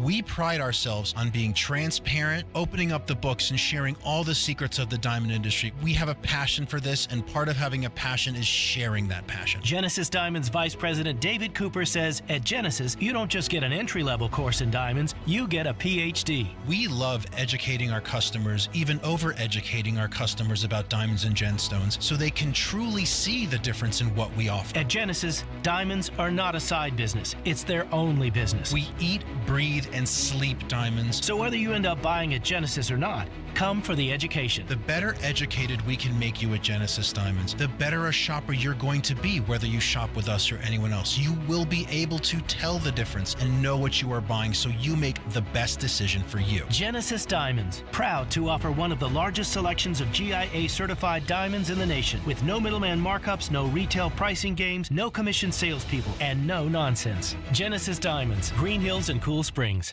If you're hiring, it can feel like you're trying to find a needle in a haystack. You can hope the right person comes along, or you can just use ZipRecruiter. And now you can try it for free at ZipRecruiter.com/radio. In fact, ZipRecruiter has helped a lot of business owners find their needle in a haystack, like Marco, president of operations at Telly Tires and Auto Centers. Because Telly Tires has grown a lot in the last few years, Marco needed to hire everyone from a receptionist to a store manager to a head mechanic. ZipRecruiter helps me find all the right people, even the most difficult jobs to fill. ZipRecruiter helps me keep my business running. Take it from Marco and millions of other businesses who've used ZipRecruiter. ZipRecruiter can help you find the needle in the haystack. See why 4 out of 5 employers who post a job on ZipRecruiter get a quality candidate within the first day. And right now, you can try ZipRecruiter for free. That's right, free at ZipRecruiter.com/radio. That's ZipRecruiter.com/RADIO. ZipRecruiter.com/radio. ZipRecruiter, the smartest way to hire. Live from the Hiller Plumbing, Heating, Cooling, and Electrical Studios. WPRT FM Pegram, WPUC HD2 Laverne. Nashville's exclusive home for the Nashville Predators. 102.5 and 106.3. 79-52 Vanderbilt. And I think he's got a coach shot by Cheryl. You're going to see more moves. The Game. A Cromwell Media Station. Covering your teams and the news of the day. Ladies and gentlemen. This is Caroline, Willy, and D-Mase. Who is pleasant to listen to. With Caroline Fenton, Willie Donick, and former NFL wide receiver Derek Mason. You are hands down my favorite radio personality of all time. On 102.5 and 106.3, The Game, and the Game Nashville app. With no further ado, Caroline, Willie, D-Mase, 102.5, 106.3, The Game, and the Game Nashville app. We are live from the Hiller Plumbing, Heating, Cooling, and Electrical Game Studios, and we are streaming live on Twitch, Twitter, YouTube, and Facebook Live every single day. Our video streaming is brought to you by Superbook. Download their app today and use promo code THEGAME.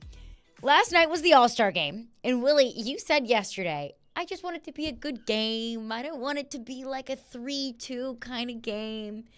Well, that's what we got. We did get a 3-2 final. National League pulled it out. Shouts out to our National League. How about that? I'm batting 500 for my All-Star Game week picks. I did pick Vladimir Guerrero Jr. for the Home Run Derby. I picked the American League to win. The overwhelming favorite, the underdog National League, pulled it out. It was a 3-2 game, which you said you didn't want. I didn't want that. I thought it was a good game. Well, it was a good game. I was hoping for a few more runs. 6-5 would have been nice. And unfortunately, there weren't as many action plays as I was hoping for. A couple of guys did try to steal a base. The catchers did a great job. They gunned down a couple guys.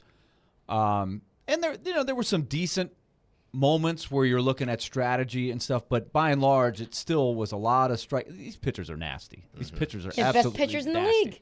There was some great defensive plays right at the beginning of the game. A couple of nice catches. Bo Bichette had a nice defensive play at second. Yeah, you're looking for those moments, that have you going, this is why I'm watching the best players in the world right now on Showcase.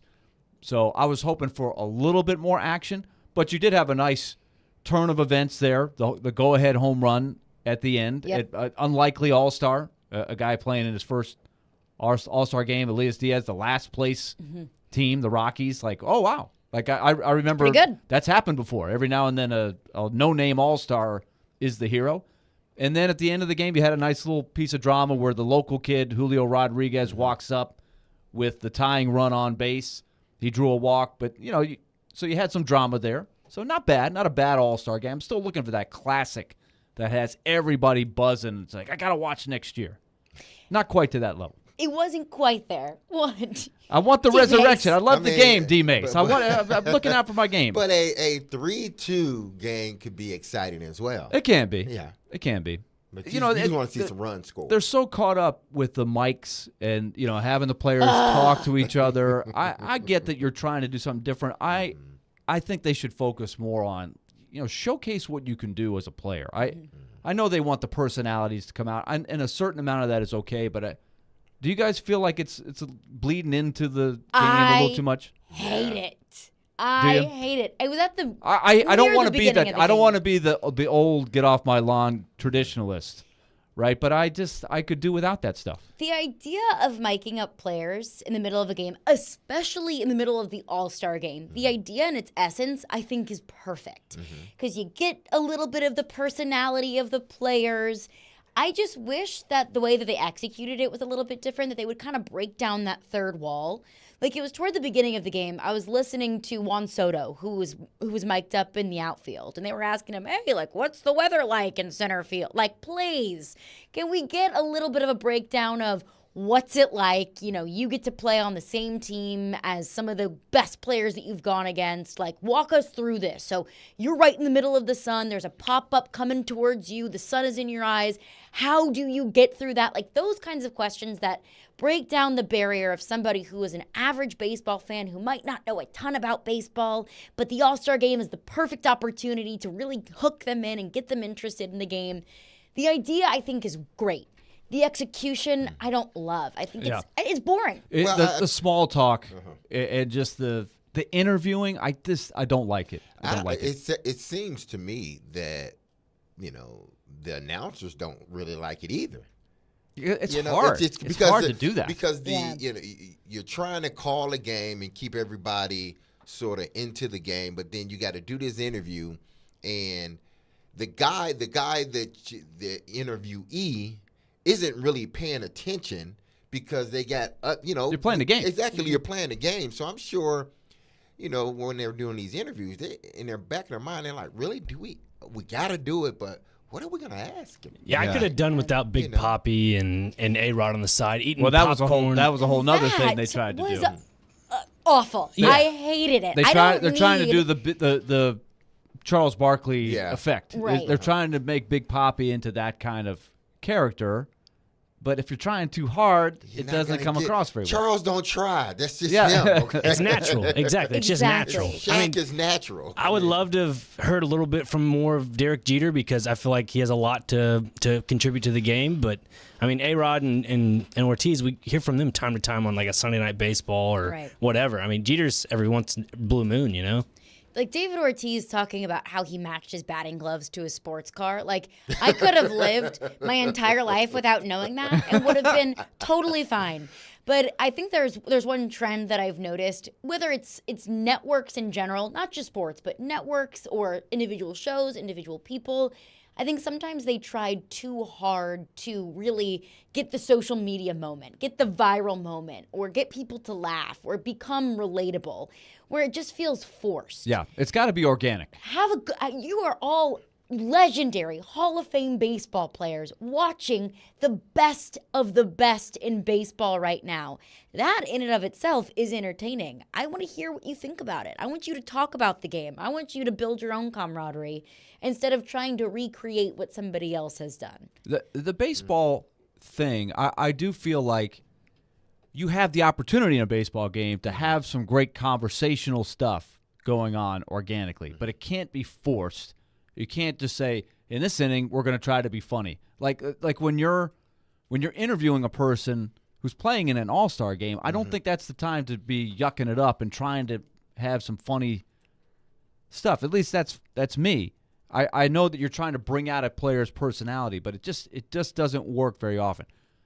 Here's another thing they did. I understand. Look, I get sometimes you have to try things and be willing to have them flop so that you know what doesn't work. Yeah.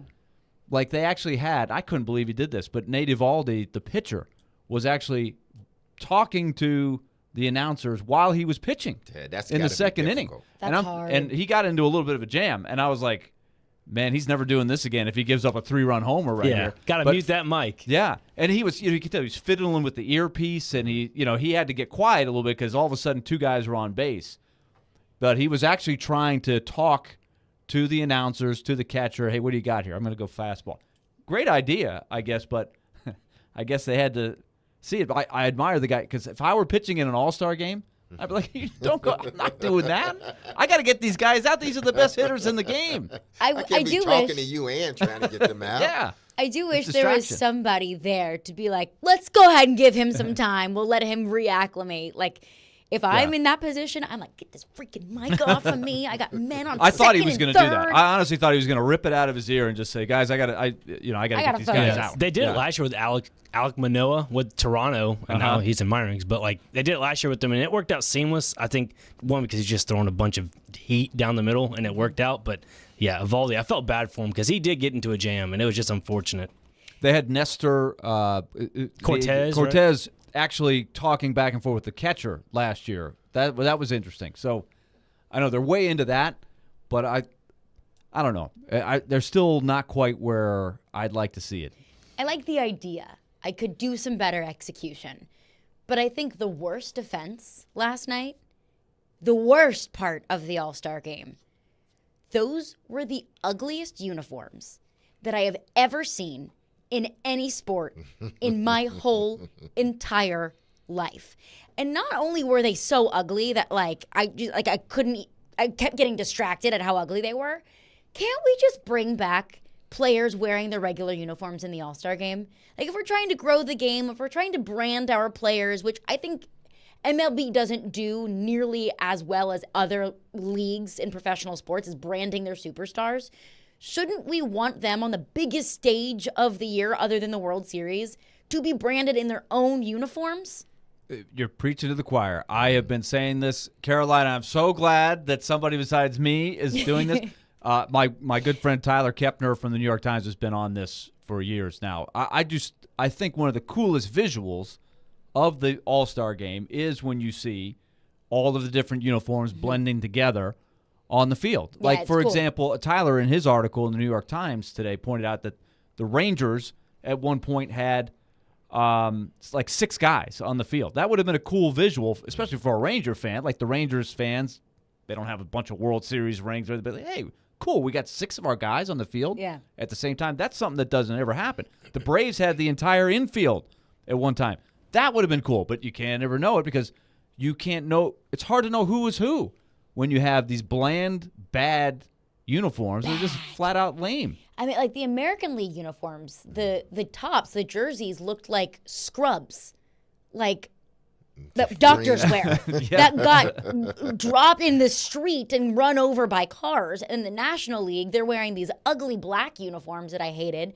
But yes, I agree that and with dark pants, which I don't like. I was about to say, so bad. Willie, have you played in black baseball pants before? Unfortunately, I have. Very, very hot. My high school colors were black and orange, so we went with the all blacks every now and then. Oh God. It's gotta be in so Florida. hot. You can imagine how fun that was. The humidity. July in Seattle is probably a little bit more manageable, but imagine if this was like July in Tampa. Well, I guess they have an indoor stadium, but July in Atlanta. Like, oh my goodness. So yeah, was not a huge fan of the uniforms last night. My dad felt very passionate about this. He has been texting me since the beginning of the game last night and into the morning of how much he hated the uniforms. Well, they're just. I guess you hate them because they're bland. I would just rather want the team see uniforms. the team Well, uniforms. Because I know I who's would've who. rather Like seen- that's like an Oriole fan. I Like, would have rather seen the hats. If they don't want At to change the least jersey, the hat. at At least the least. hat. Yeah, with but their like team. like if you're an Oriole fan and you're having a good year, your team has been bad for a while. The last couple of years, you got these young guys, and you got a couple of them in the game. Like a casual Oriole fan, or even a casual baseball fan, the Orioles, they're having a good year. That's so and so. I see him out there. You can tell. But if it's a guy like there were a lot of first-time All-Stars like Kirby pitching, a guy for Seattle. Like if you're not watching the Mariners late at night, you're like, what team does he play for? Like for real. Yeah. Like these are casual baseball fans. You want them in their uniforms. Like, okay, that's a Seattle guy. I need to take note. And you can dress him up a little bit. Put some gold thread in there. Yeah, Put do the American something. flag Jazz print, it up. an All-Star Sure. Game patch. Make it a little bit jazzy. I'll meet but- you halfway on that. Yeah, right. And if you're going to do All-Star Game uniforms, at least make them look nice. But it's all I mean, they're going to sell It their is all charity. marketing, They're going to yeah. sell them all because they're not going to wear them again. So. And to anybody who bought an All-Star Game jersey, I'm sorry for dissing on your New Jersey. Yeah, you just dissed on a lot of people's New Jersey. But I mean, that I won't yuck your yum, that but little my kid goodness. walked into school today like, man, I got on a sweet jersey. Then he hear you, Caroline and Willie, just beat him down. And like, Mom, I don't want to have this jersey anymore. Have better taste. I feel like a jersey would be more appropriate. Yeah, there you go. There you go. Yeah. Coming up next, Rob Manfred, this is his big week, and he discussed with the media kind of the plans for MLB State of the Union, if you will. And he mentioned something that over the past couple of years has been synonymous with Nashville. And we will discuss that coming up next. Caroline, Willy, D-Mase, 102.5, 106.3 The Game. Hear that? That's Jeff Anderson. He's that guy in your neighborhood that's always making improvements to his house, his car, his yard. On your street, it's about keeping up with the Andersons. One thing you don't know is Jeff's tools are from Harbor Freight. Tools at great prices. That circular saw right there, you wouldn't believe the deal he got. Just think, when you're keeping up with the Andersons, you're saving money. Whatever you do it for less at Harbor Freight. Are you drowning in credit card debt? Want to get cash out of your home's equity? Loan Pronto can do it now in less than a week. Hey, Willie Donick here. That's right. Loan Pronto's Equity Express line of credit just got even faster. You can get $50,000, $100,000, even $200,000 in as little as 5 days. You don't even have to touch your primary mortgage. You can keep that 3% rate intact. Get just the money you need and pay off all those credit cards or get that home improvement project started. With this revolutionary program, you can access up to 90% of your home's value, and in most cases, there's no appraisal. Stop paying insane interest rates to the credit card companies and get tens or even hundreds of thousands of dollars in cash in as little as 5 days. Call Loan Pronto now for the even faster Equity Express line. 615-499-5780. That's 615-499-5780 or go to loanpronto.com. 615-499-5780. Equal housing lender, NMLS 1661781, subject to lender approval. Today's world is filled with many things that can push any of us to our limit. An upcoming move should not add to that list. When you choose Black Tie Moving, you are going to get a highly awarded Inc. 500 company. From the free estimate by a local professional moving consultant to the red carpet treatment you receive on the day of your move, their trained and dedicated team is there to ensure that they take the stress out of the process. Call 844-920-2966. Then sit back and enjoy the best move of your life. Houston Clinic Orthopedics at TriStar Summit offers world-class orthopedic care. The doctors at their Hermitage location specialize in general orthopedics, sports medicine, and hip and knee pain and injuries. Get back to enjoying life sooner. Schedule your appointment online at tn.houston.com. Conveniently located in the TriStar Summit Medical Center in Hermitage, right off I-40. When experience matters, trust Houston Clinic Orthopedics. Anyone want to tell me what happened? Did you miss any of today's show? It's okay. It's fine. Don't worry. Subscribe to the Caroline, Willy, and D-Mase podcast on Apple, Spotify, and other podcast platforms, or by going to thegamenashville.com. All right, I'll give it a shot. Having some fun in the midday. Yeah, it's awesome. This is Caroline, Willy, and D-Mase on 102.5 and 106.3 The Game and the Game Nashville app. Manfred said he gets Tampa straightened out, then he's going to expand. The cities in expansion are Nashville, Charlotte, Montreal, Portland, and Salt Lake. I think 2 of the 5 will get a team. And as Rob said, Nashville is on everybody's list. So I think Nashville is going to get a team once they get Tampa straightened out with either a stadium or their whereabouts. And Nashville will get a team. And then I think then it's either going to be Salt Lake, Portland, Montreal, or Charlotte. The advantage of Nashville, you can put them in either conference or either league. That was Chris Mad Dog Russo on MLB expansion. And Rob Manfred talked to the media, talking about expansion, said pretty shortly after the Rays get situated, after the A's situation in Vegas and their stadium situation gets settled, then pretty shortly after, we'll talk about expansion. So it's not something that's going to happen overnight. It's not something that's going to happen for next season. I think this is going to be a 5 to 10, maybe even 15-year plan. But Chris Mad Dog Russo says there, Nashville is probably a given. And he's not the only one who said that. I'll go back a couple weeks ago to an athletic poll with a bunch of players across MLB, and it was an overwhelming vote for Nashville. It was like, 79% of current MLB players voted for Nashville to be the expansion city. So, I mean, this isn't something new, and this isn't something that is just getting started, and it's a quiet little whisper of a conversation. No. This is loud. MLB to Nashville has been going on for a long time and is now kind of rising through the ranks. My issue with that is, my frustration with that is, can we just get someone to do it? If all of the smoke is there, can we just get somebody to turn it into fire?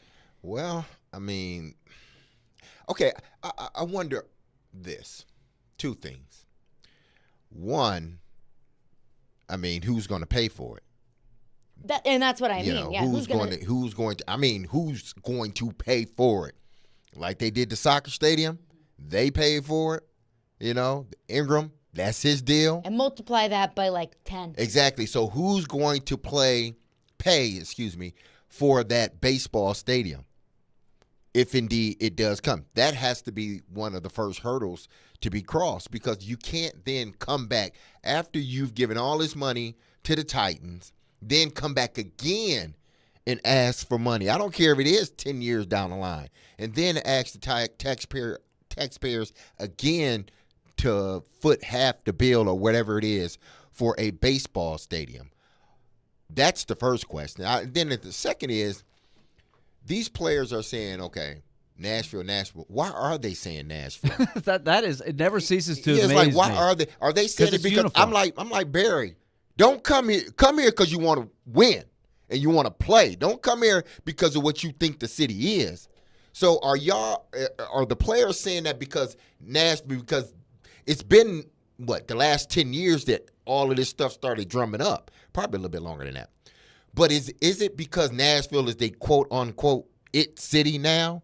That's Probably. Why teams want to, players would rather be here because there are things to sort of kind of do and rather be here than, say, a Salt Lake or somewhere else.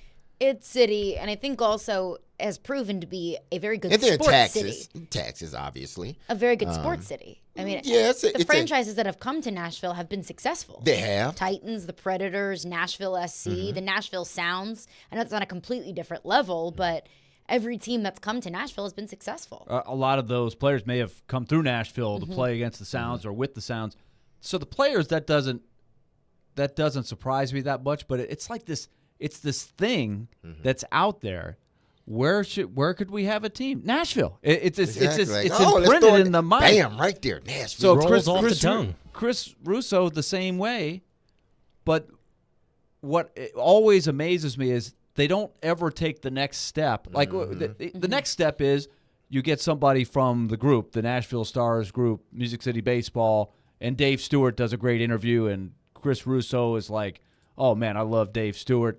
Great pitcher back in the day. But at the end of the day, that group that has been circulating for a while, like we said in the last hour with Jonathan Hutton, the next level is the real stuff. Like, you can talk about it, and it sounds great. It's a great idea. You can have the vision. Man, wouldn't it be great to have a park you can see downtown, and the Braves are coming to town, and the Yankees are coming to town. But there's so much work, the billions of dollars that you got to have just for the entry fee. Who's going to own the team? Who's got that kind of money? Who's going to build the stadium? Where are we building the stadium?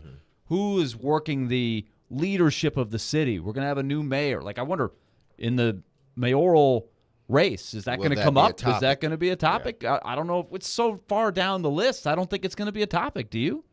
I can't see it being a topic, considering, from a financial standpoint, what people are going through in this country. I can't see, baseball being at the top of the list. Now, I'm not saying it's like all the way at the bottom. Like, we'll never discuss it.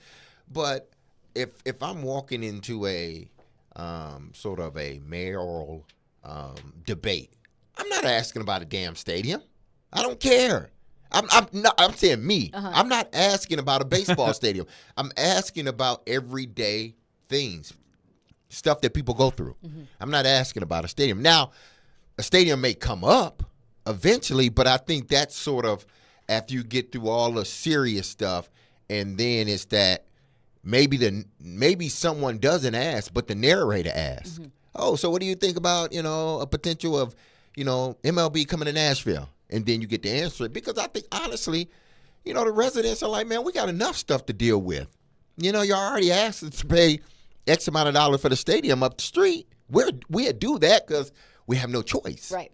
But now y'all want to throw a baseball team on us? Let us breathe for a while first. And I get it. I totally understand. And I know that there's probably a big group of people out there, the same people who are very anti-new Titan Stadium, that are saying, well, like, I don't want my tax dollars to be associated with this. Nashville is big enough. We are good. I get it. I understand.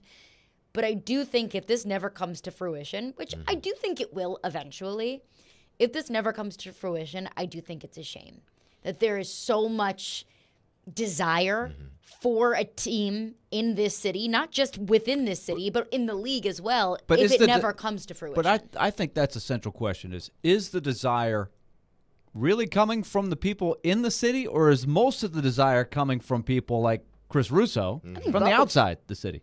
But I don't really feel this driving force. I don't feel it either. In the city of, we got to get a baseball team. We got a chance. Let's get Did you hear what the commissioner said?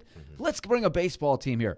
Like, you got to have that torch-carrying group. Like, you got to have a leader, and then you got to have followers and droves. I just don't feel that. You got to have because you got to have the money. Yeah. If that's the reality. I think most of the people who've studied it, they know they don't have the financial backing right now. And if I had to put a percentage on it, like comparison to the national media to local media, it'd probably be 70-30, 70% to national, 30% to local. But like if you go to Sounds games for, players that are on, injury report or whatever, Christian Yelich, Jesse Winker, you get a big crowd. Like, there is a MLB following here that really wants to see those marquee players in Nashville. So, yeah, there is a very small group.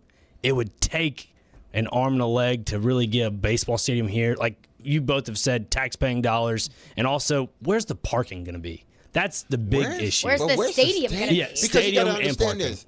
Right, we're discussing this now, and we're just discussing it. 10 years from now, 5 years from now, land is being bought up. Unless you buy a plot of land now and hold on to it, it's going to be harder and harder if indeed you want to get it within sort of the downtown bubble. Now, you may have to go, to neighboring, counties, county or something. Yeah, to build the stadium. But if you want to build it and have it like a major city does, i.e. Detroit, where they have everything sort of right there, and there are other stadiums like that everything is sort of within walking distance from one another. Like in the downtown exactly, metro absolutely. area. If you want to do it, it needs to be done now, because if you try to do it later, there may not be a space to try to do it in the city. I'm not talking about outside the city. And that is another obvious thing, is we just got done with this whole discussion about upgrading the football stadium. It's like we need to breathe a little bit more. I don't think Chris Russo, when he says what he said in that clip, thinks about those kind of things at all, how it fits in the context of where we are. We just got done with the soccer stadium. It's a great place. They got a game tonight. It's going to be – we're doing the football stadium, so – just did a the minor league baseball stadium. I mean, so it's great. You can't do all these great. things so it's great. quick. Yeah. And all of those franchises have done great things for the city. I mean, Nashville Sans Titans, I think, is a much different Nashville.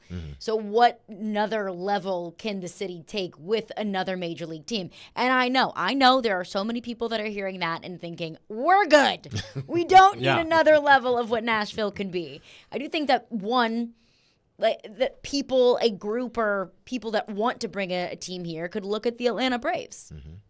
I mean, the Atlanta Braves don't play in Atlanta.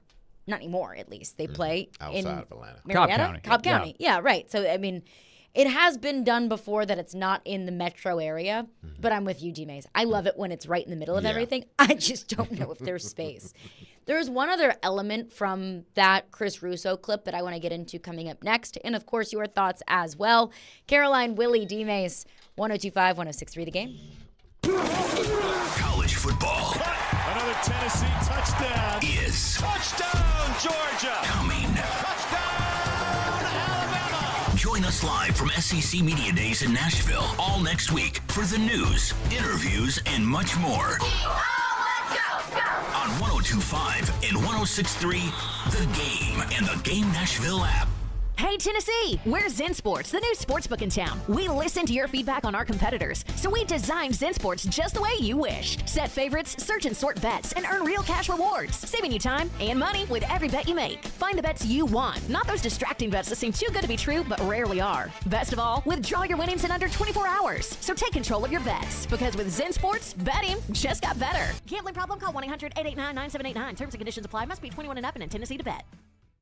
We pride ourselves on being transparent, opening up the books, and sharing all the secrets of the diamond industry. We have a passion for this, and part of having a passion is sharing that passion. Genesis Diamonds Vice President David Cooper says, at Genesis, you don't just get an entry-level course in diamonds, you get a PhD. We love educating our customers, even over-educating our customers about diamonds and gemstones, so they can truly see the difference in what we offer. At Genesis, diamonds are not a side business. It's their only business. We eat, breathe, and sleep diamonds. So whether you end up buying at Genesis or not, come for the education. The better educated we can make you at Genesis Diamonds, the better a shopper you're going to be, whether you shop with us or anyone else. You will be able to tell the difference and know what you are buying, so you make the best decision for you. Genesis Diamonds, proud to offer one of the largest selections of GIA-certified diamonds in the nation, with no middleman markups, no retail pricing games, no commission salespeople, and no nonsense. Genesis Diamonds, Green Hills and Cool Springs.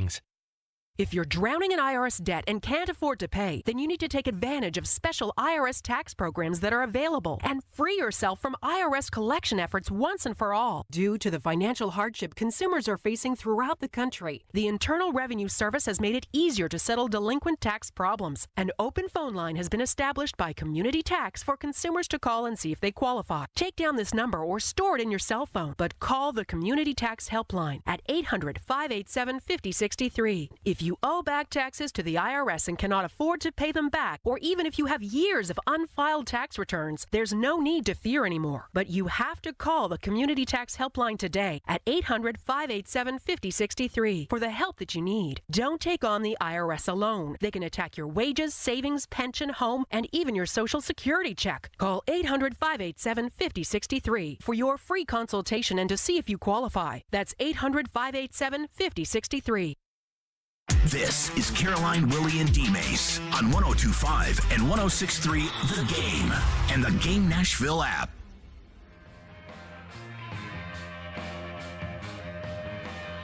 Caroline, Willy, D-Mase. Hey, the Game Summer Ticket Tour is headed to Fat Bottom Brewery at 844th Avenue North in Nashville this Friday afternoon from 2 to 6. Come eat, drink, hang, and leave with a pair of free Sounds, Preds, Big Machine Music City Grand Prix, or concert tickets.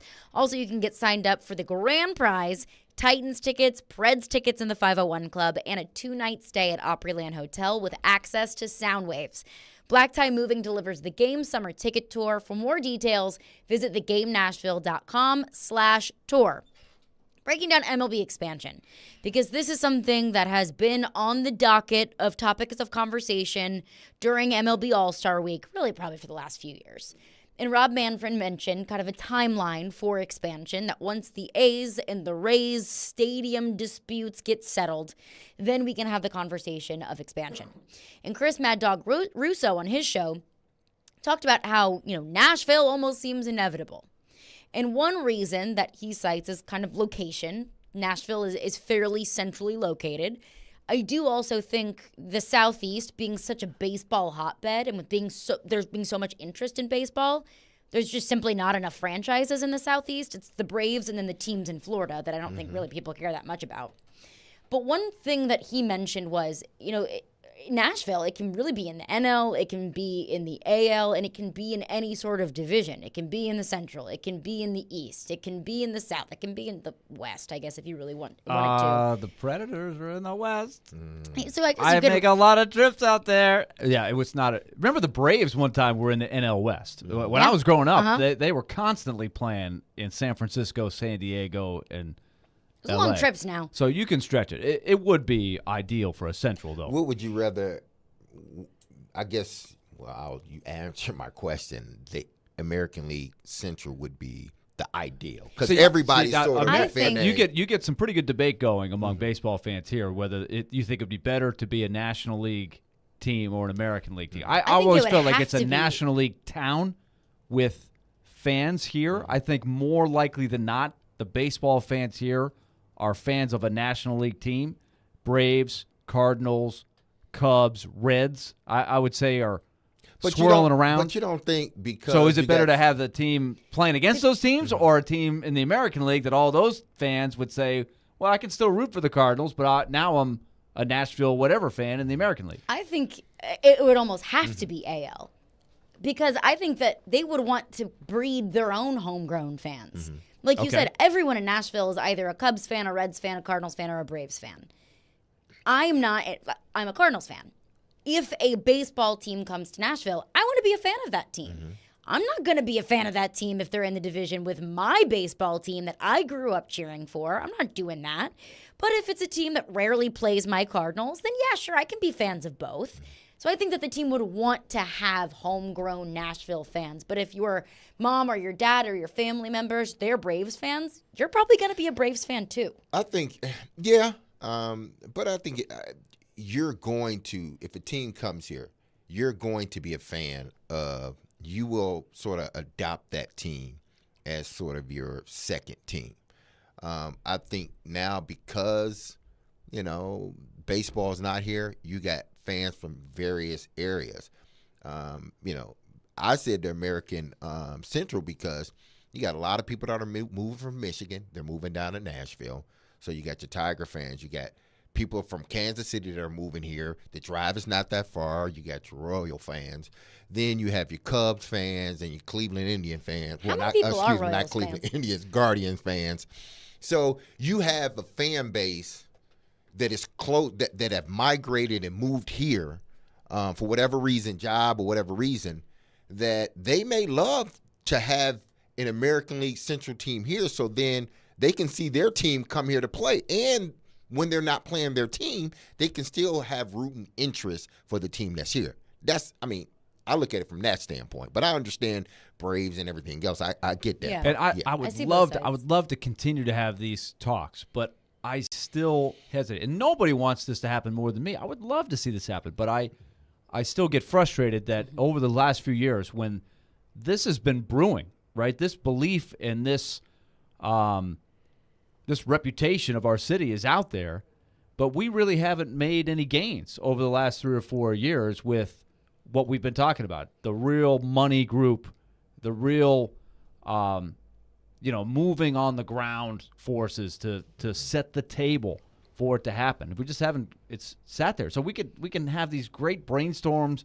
We could build a website. We could have a podcast, but it's not going to happen until somebody brings the money to the table. And that's the frustrating money thing. talks. Everything else. Somebody come what? on it. Where is that? Where are those people? Like we get those people, then we can really have some fun with this. I usually think, money aside, sometimes the hardest part, if you are one of those people campaigning for a professional sports team, the hardest part is getting the interest of the league.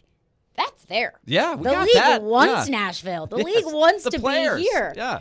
Does anybody else want to be here is the question. Adam in Portland is on the line with a thought on a Major League Baseball stadium. Our phone lines are driven by WilsonCountyHonda.com. What's up, Adam?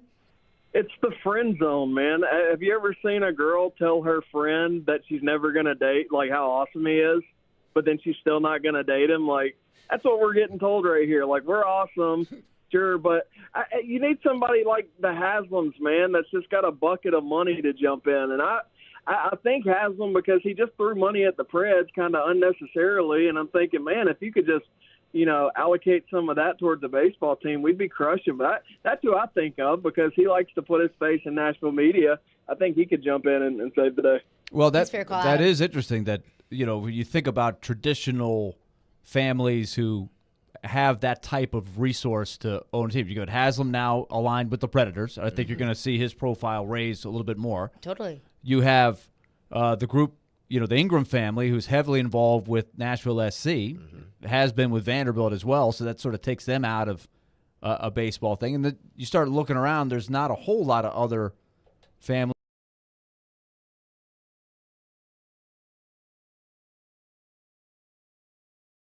There are people here locally, but again, if they have not, and it doesn't have to be local, now, right? Yeah, it doesn't. Could have be to a group that has some people local, but maybe some people from the outside that just want to own a baseball team. But if it hasn't happened now, don't you think like it's going to take like almost an act of God for it to happen? Like somebody's going to have to, like we've been saying, somebody's going to have to come in with pockets as big as Texas and California put together and say, I'm doing this. I'm building a stadium. This is what I'm doing. Maybe me and another partner or so. This is what we're doing. But it can't, and they're going to, I don't want it to fall on the taxpayers. This is what we're doing. Because right now, we don't have that. Yeah, and it's probably going to be more likely a group of people, right? It's got to be a group of people with a lot of money. Like I know the Nashville, the Music City Stars, they would love to have minority ownership. That's their vision. But, okay, great. But, we still are looking for anybody that has the resources to do this. So you might have this dream, but that's another thing, Willie. Does the league want minority owners? I think they do. So I think they would love to in a perfect world. Exactly. But so that's why this has been out there for years. So it hasn't come together yet for whatever reason. And we also talked about, let's be realistic, a realistic timeline, let's say 10 years. If we were saying at minimum, the cost for a buy-in into the league plus a stadium would be about $4 billion. Let's add interest onto that over the next 10 years, along with other costs. We're looking at realistically $6 billion. It's going to cost more. Haslam's got deep pockets. Fritz got deep pockets. Dude, I'm not going to pocket watch. Yeah, do they have $6 billion? Yeah, that's a great. There's levels of wealth, right? Yeah. So $6 billion? Yeah. That's a lot of money. You almost would think a group of them would have to come together to do it. Yeah, but what group? I have $50 that I am willing to put forward. I put 5 on it. I'll put 5 on it. 615-737-1025 is our phone number. We've got a bunch of texts on that, so we'll get into that coming up next. Plus, there is an event tonight. Do we care? We'll get into that coming up next. Caroline, Willy, D-Mase, 1025-1063, The Game. 1025 and 1063, The Game is live and local. And now, let's meet the starting lineups. Robbie and Rex Road 6 to 9. Big time performance, best part of the team. Chase McCabe 9 to 11. An unrestricted free agent. Caroline, Willy, and D-Mase 11 to 2. Got the big contract. The Velvet Touch. Talk about Hall of Famers. And Stillman and Company 2 to 6. Kept going for it. And don't forget, we're your home for all things Smashville. He scored! Nashville's best sports talk. 1025 and 1063. The Game. In countries around the world, people don't have free speech. They can be harassed, jailed, and punished for expressing their honest opinions. That's why for more than 20 years, the Foundation for Individual Rights and Expression, or FIRE, has been fighting to ensure that America never abandons its commitment to free expression. Because FIRE believes that free speech makes free people. Join the free speech movement at thefire.org. Paid for by thefire.org. Today's world is filled with many things that can push any of us to our limit. An upcoming move should not add to that list. When you choose Black Tie Moving, you are going to get a highly awarded Inc. 500 company. From the free estimate by a local professional moving consultant to the red carpet treatment you receive on the day of your move, their trained and dedicated team is there to ensure that they take the stress out of the process. Call 844-920-2966. Then sit back and enjoy the best move of your life. Men, at the Tennessee Men's Clinic, our urologists and providers have been helping guys with erectile dysfunction and other sexual health issues for years. And unlike some, at the Tennessee Men's Clinic, we take a comprehensive approach to your sexual health. Our sole focus is to treat ED and related conditions. ED can be affected by a bunch of things, from hormones, prostate issues, medical conditions, and even simply aging. The fact is, most guys experience it at some point in life. If you're suffering with ED, it's extremely important to see a provider that understands how your medical conditions, hormone levels, and other factors can impact your ability to have sex. That's why you should come to the Tennessee Men's Clinic, where we have treatments that are effective in nearly 90% of cases. I can't tell you how many guys we've seen that thought their situation was hopeless, only to be wildly surprised. So give us a call today. We'll do some blood work with a T-check and a medical consult to give you the best shot at success. Call 615-208-9090 or go to TennesseeMen'sClinic.com. We have 2 offices, Midtown and Franklin. Visit our website to learn more, including side effects. Treatments extra, results vary.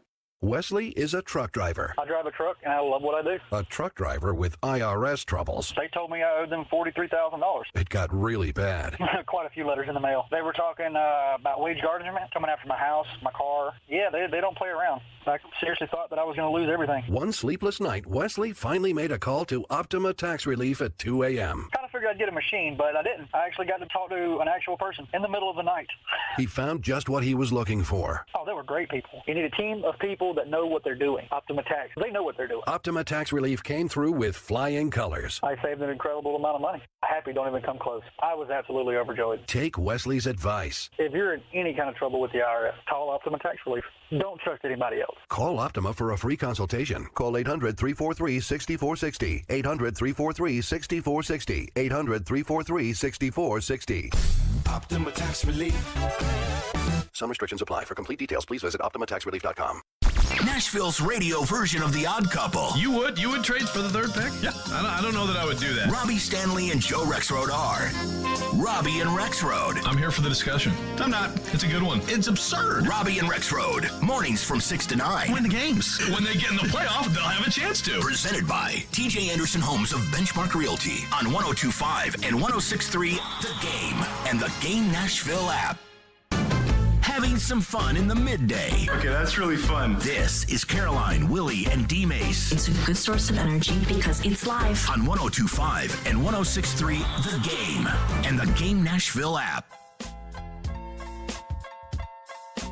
Caroline, Willy, D-Mase, 102.5, 106.3 The Game and the Game Nashville app.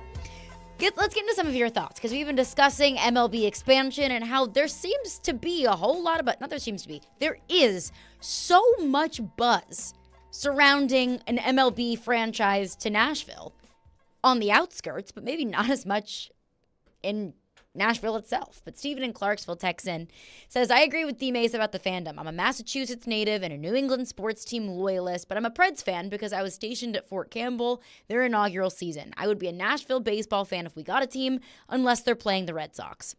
That's fair. I'm just saying, if there is a Nashville baseball team in the same division as the St. Louis Cardinals, love you, Nashville, I'm a Cardinals fan. You don't think there's any chance that we would I didn't hit my button very well. You don't think you could be converted under any circumstance over time? And that may be personal to me because I am a diehard Cardinals fan. Like, I'll take the Blues, for example. I was a Blues fan. I thought the games were fun to go to, but a majority of my life, the Blues were pretty bad until they won the Cup, and it was exciting. But once I moved to Nashville, I fell in love with the Predators. I have a blast at Predators games. I love the Predators games. So that's a little bit different, as I am a diehard Cardinals fan, and I am not stepping off of my fandom of that. But I realize that there are probably a lot of baseball fans in Nashville that are not as diehard fans of their teams as I am, and would be more likely to kind of hop over to a more local team. There would be a challenge, and I saw it happen with Red Wings fans and Blackhawks fans who lived in Nashville, in particular the Red Wings fans. Over time, there became less and less Red Wings fans that would invade every time. But they worked to try to convert those fans over time. It doesn't happen overnight, but if it's right in your backyard, you hope that you win some of those fans over. And the unique thing about Nashville is, okay, that's one faction of fans, the Cardinals fans. You got to win over some Braves fans. Right. You got to win over some Cubs fans, or just of the National League Reds teams. fans, yeah. And, of course, there's interleague play, so you're going to play everybody eventually. Right, exactly. And having those teams in town would also be a positive thing of, let's say, Oh, you yeah. play the You're gonna Braves. sell There's a gonna lot be of tickets. an Yeah. influx of Braves fans that go to those games. Invasion. Absolutely. Doug in Franklin, Texas says Nashville's best chance of getting a team is relocating Tampa. It seems that them in the East and relatively in the same time zone. Well, I don't think you can be relatively in the same time zone. You're either in the same time zone or not, but whatever. And imagine the Yankees, the Red Sox, Orioles, and Blue Jays coming to Nashville. Relocating Tampa would at least be a cheaper option because you don't have to pay that buy-in fee into Major League Baseball. The other part of that equation, I would wonder, would be the existing ownership in Tampa. Would they be selling it to a group of owners here, or would they say, I'm bringing, like a Bud Adams, I'm bringing my team from Tampa up here, and I'll invest. See, I don't know I don't know much about that part of it. Because remember what happened with the Oilers, there was a courting, right? Bud Adams was like, hey, man, I'm not happy with Houston. The AstroTurf's ripped. Yeah. We don't want to play in the Astrodome. We're second fiddle to the Astros. I want my own place. Hey, what about you guys up in Nashville? And Phil Bredesen was like, yeah, okay, we'll build you a stadium, bud. And that's where it all happened. Like, that is one way historically how you can get a team. Yeah, but I don't think it's that situation. I don't think it's happening anymore. The whole Bud situation, I don't think that's happening. In regards to, hey, the city saying, we want a baseball team, bring it. Right. We'll do whatever we need to do to accommodate you. No, they're not doing that anymore. Another texter texts in says, I promise you, us Tennesseans don't care at all about Major League Baseball. I'm an installer for Lowe's, and I go into at least 10 people's houses a day. And I always ask them about baseball, and in the 3 years that I've worked here for this company, I have not met more than 3 people who care about baseball. It's More kind of than surprising 3. me. Okay. You know, Three? Well, there's 3, right? You know, there's 3 in this I was about to say, building. wait a minute. We're obviously maybe biased. 10 in this building. Right. Now we're up to 10. Like, come on. So it's like 3 plus what we have. Has he gone to a Sounds game? There's some people there. I wonder how many people. A lot of them were drinking beer down in the right field corner, and they're not Playing really watching the cornhole. game. They're still there. They're there. And Still I in also attendance. think the rise of college baseball, seeing as that this area of the country, Nashville itself, is such a college sports town, the popularity of college baseball, I think, is at an all-time high. And I think that the interest in the sport, as long as you get that, that's the first step. And then it's kind of a trickle-up situation of, I care about, let's say, Tennessee, for example. Tennessee fans now all of a sudden love baseball, rightfully so, because they have a great and interesting team. Are they now more interested in the sport and want to expand their fandom into a Major League Baseball team? Well, I wonder truly how many people like really want baseball here, in contrast to the people that, we really don't want baseball here. But then it's that faction in the middle that's like, I mean, if it's here, yeah, that's great, but I ain't paying for it. If it's not here, then I'm cool with just cheering for my team.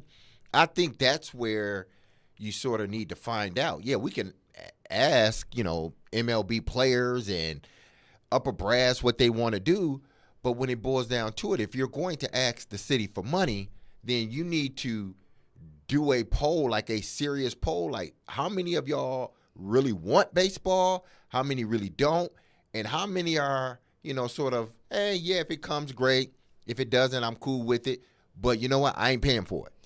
It might have to be completely privately funded.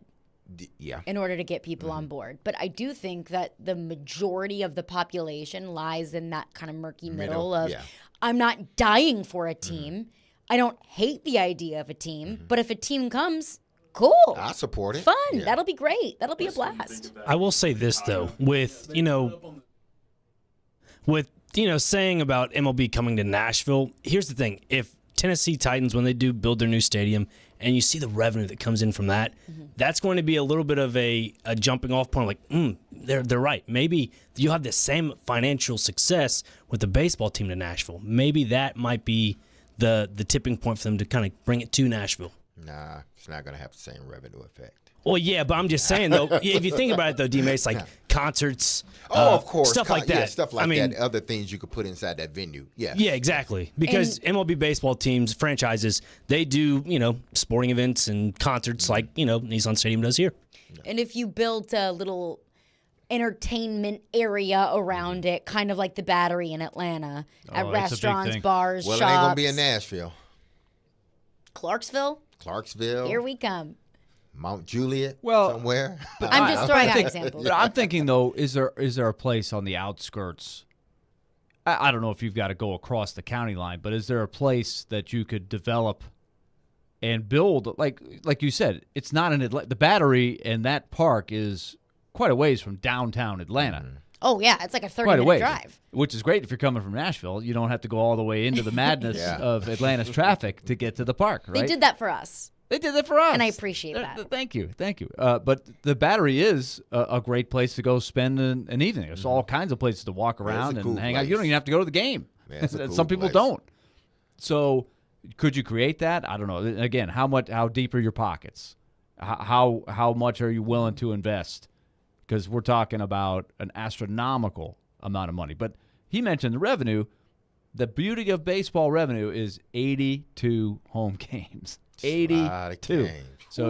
So think about the Battery. They have people coming down there even when the Braves are on the road and they're watching on the big screen there. So they're generating a lot of money around that park even when the Braves aren't playing. And generated so much revenue in an area that before the Braves moved to Cobb County, didn't have anything close to a revenue driver like that. No. Well, you're right. And if you are going to, build a ballpark for a team coming here and you can't put it, say, within the city limits, because it's going to be hard to find space.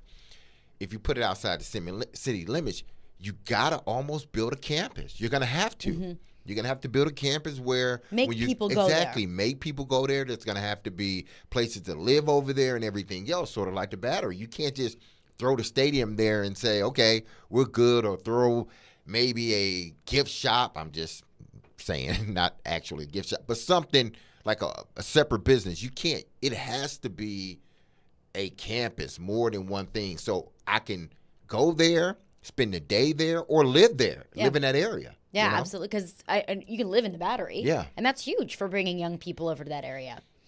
Before we go, the ESPYs are tonight. Does anyone care? Round table. No, I do not. Nah, I don't either. Didn't know it was on tonight. I didn't know it was on. I didn't know until I heard Nick Keyser's update on our station. I was like, oh, yeah, ESPYs are tonight. The only reason I would know it's tonight, traditionally it's always this night, right? Okay. The day after the All-Star game. But I haven't paid attention in a while.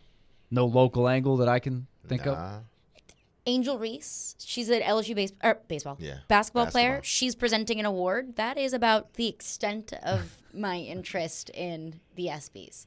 Yeah, I mean, I don't think I may have watched an ESPY once, and that was probably for about 10 minutes. Yeah, not into it. Nah. All right, cool. It is decided. It is decided. So no ESPYs talk tomorrow. Talk. Love it. Wonderful. That is going to do it for us today. We'll be back tomorrow at 11 a.m. Ryan O'Reilly at the top of the show tomorrow. Stillman & Company is up next. Be love and love on your people. Peace. ElectronicExpress.com. We make it happen. Being value conscious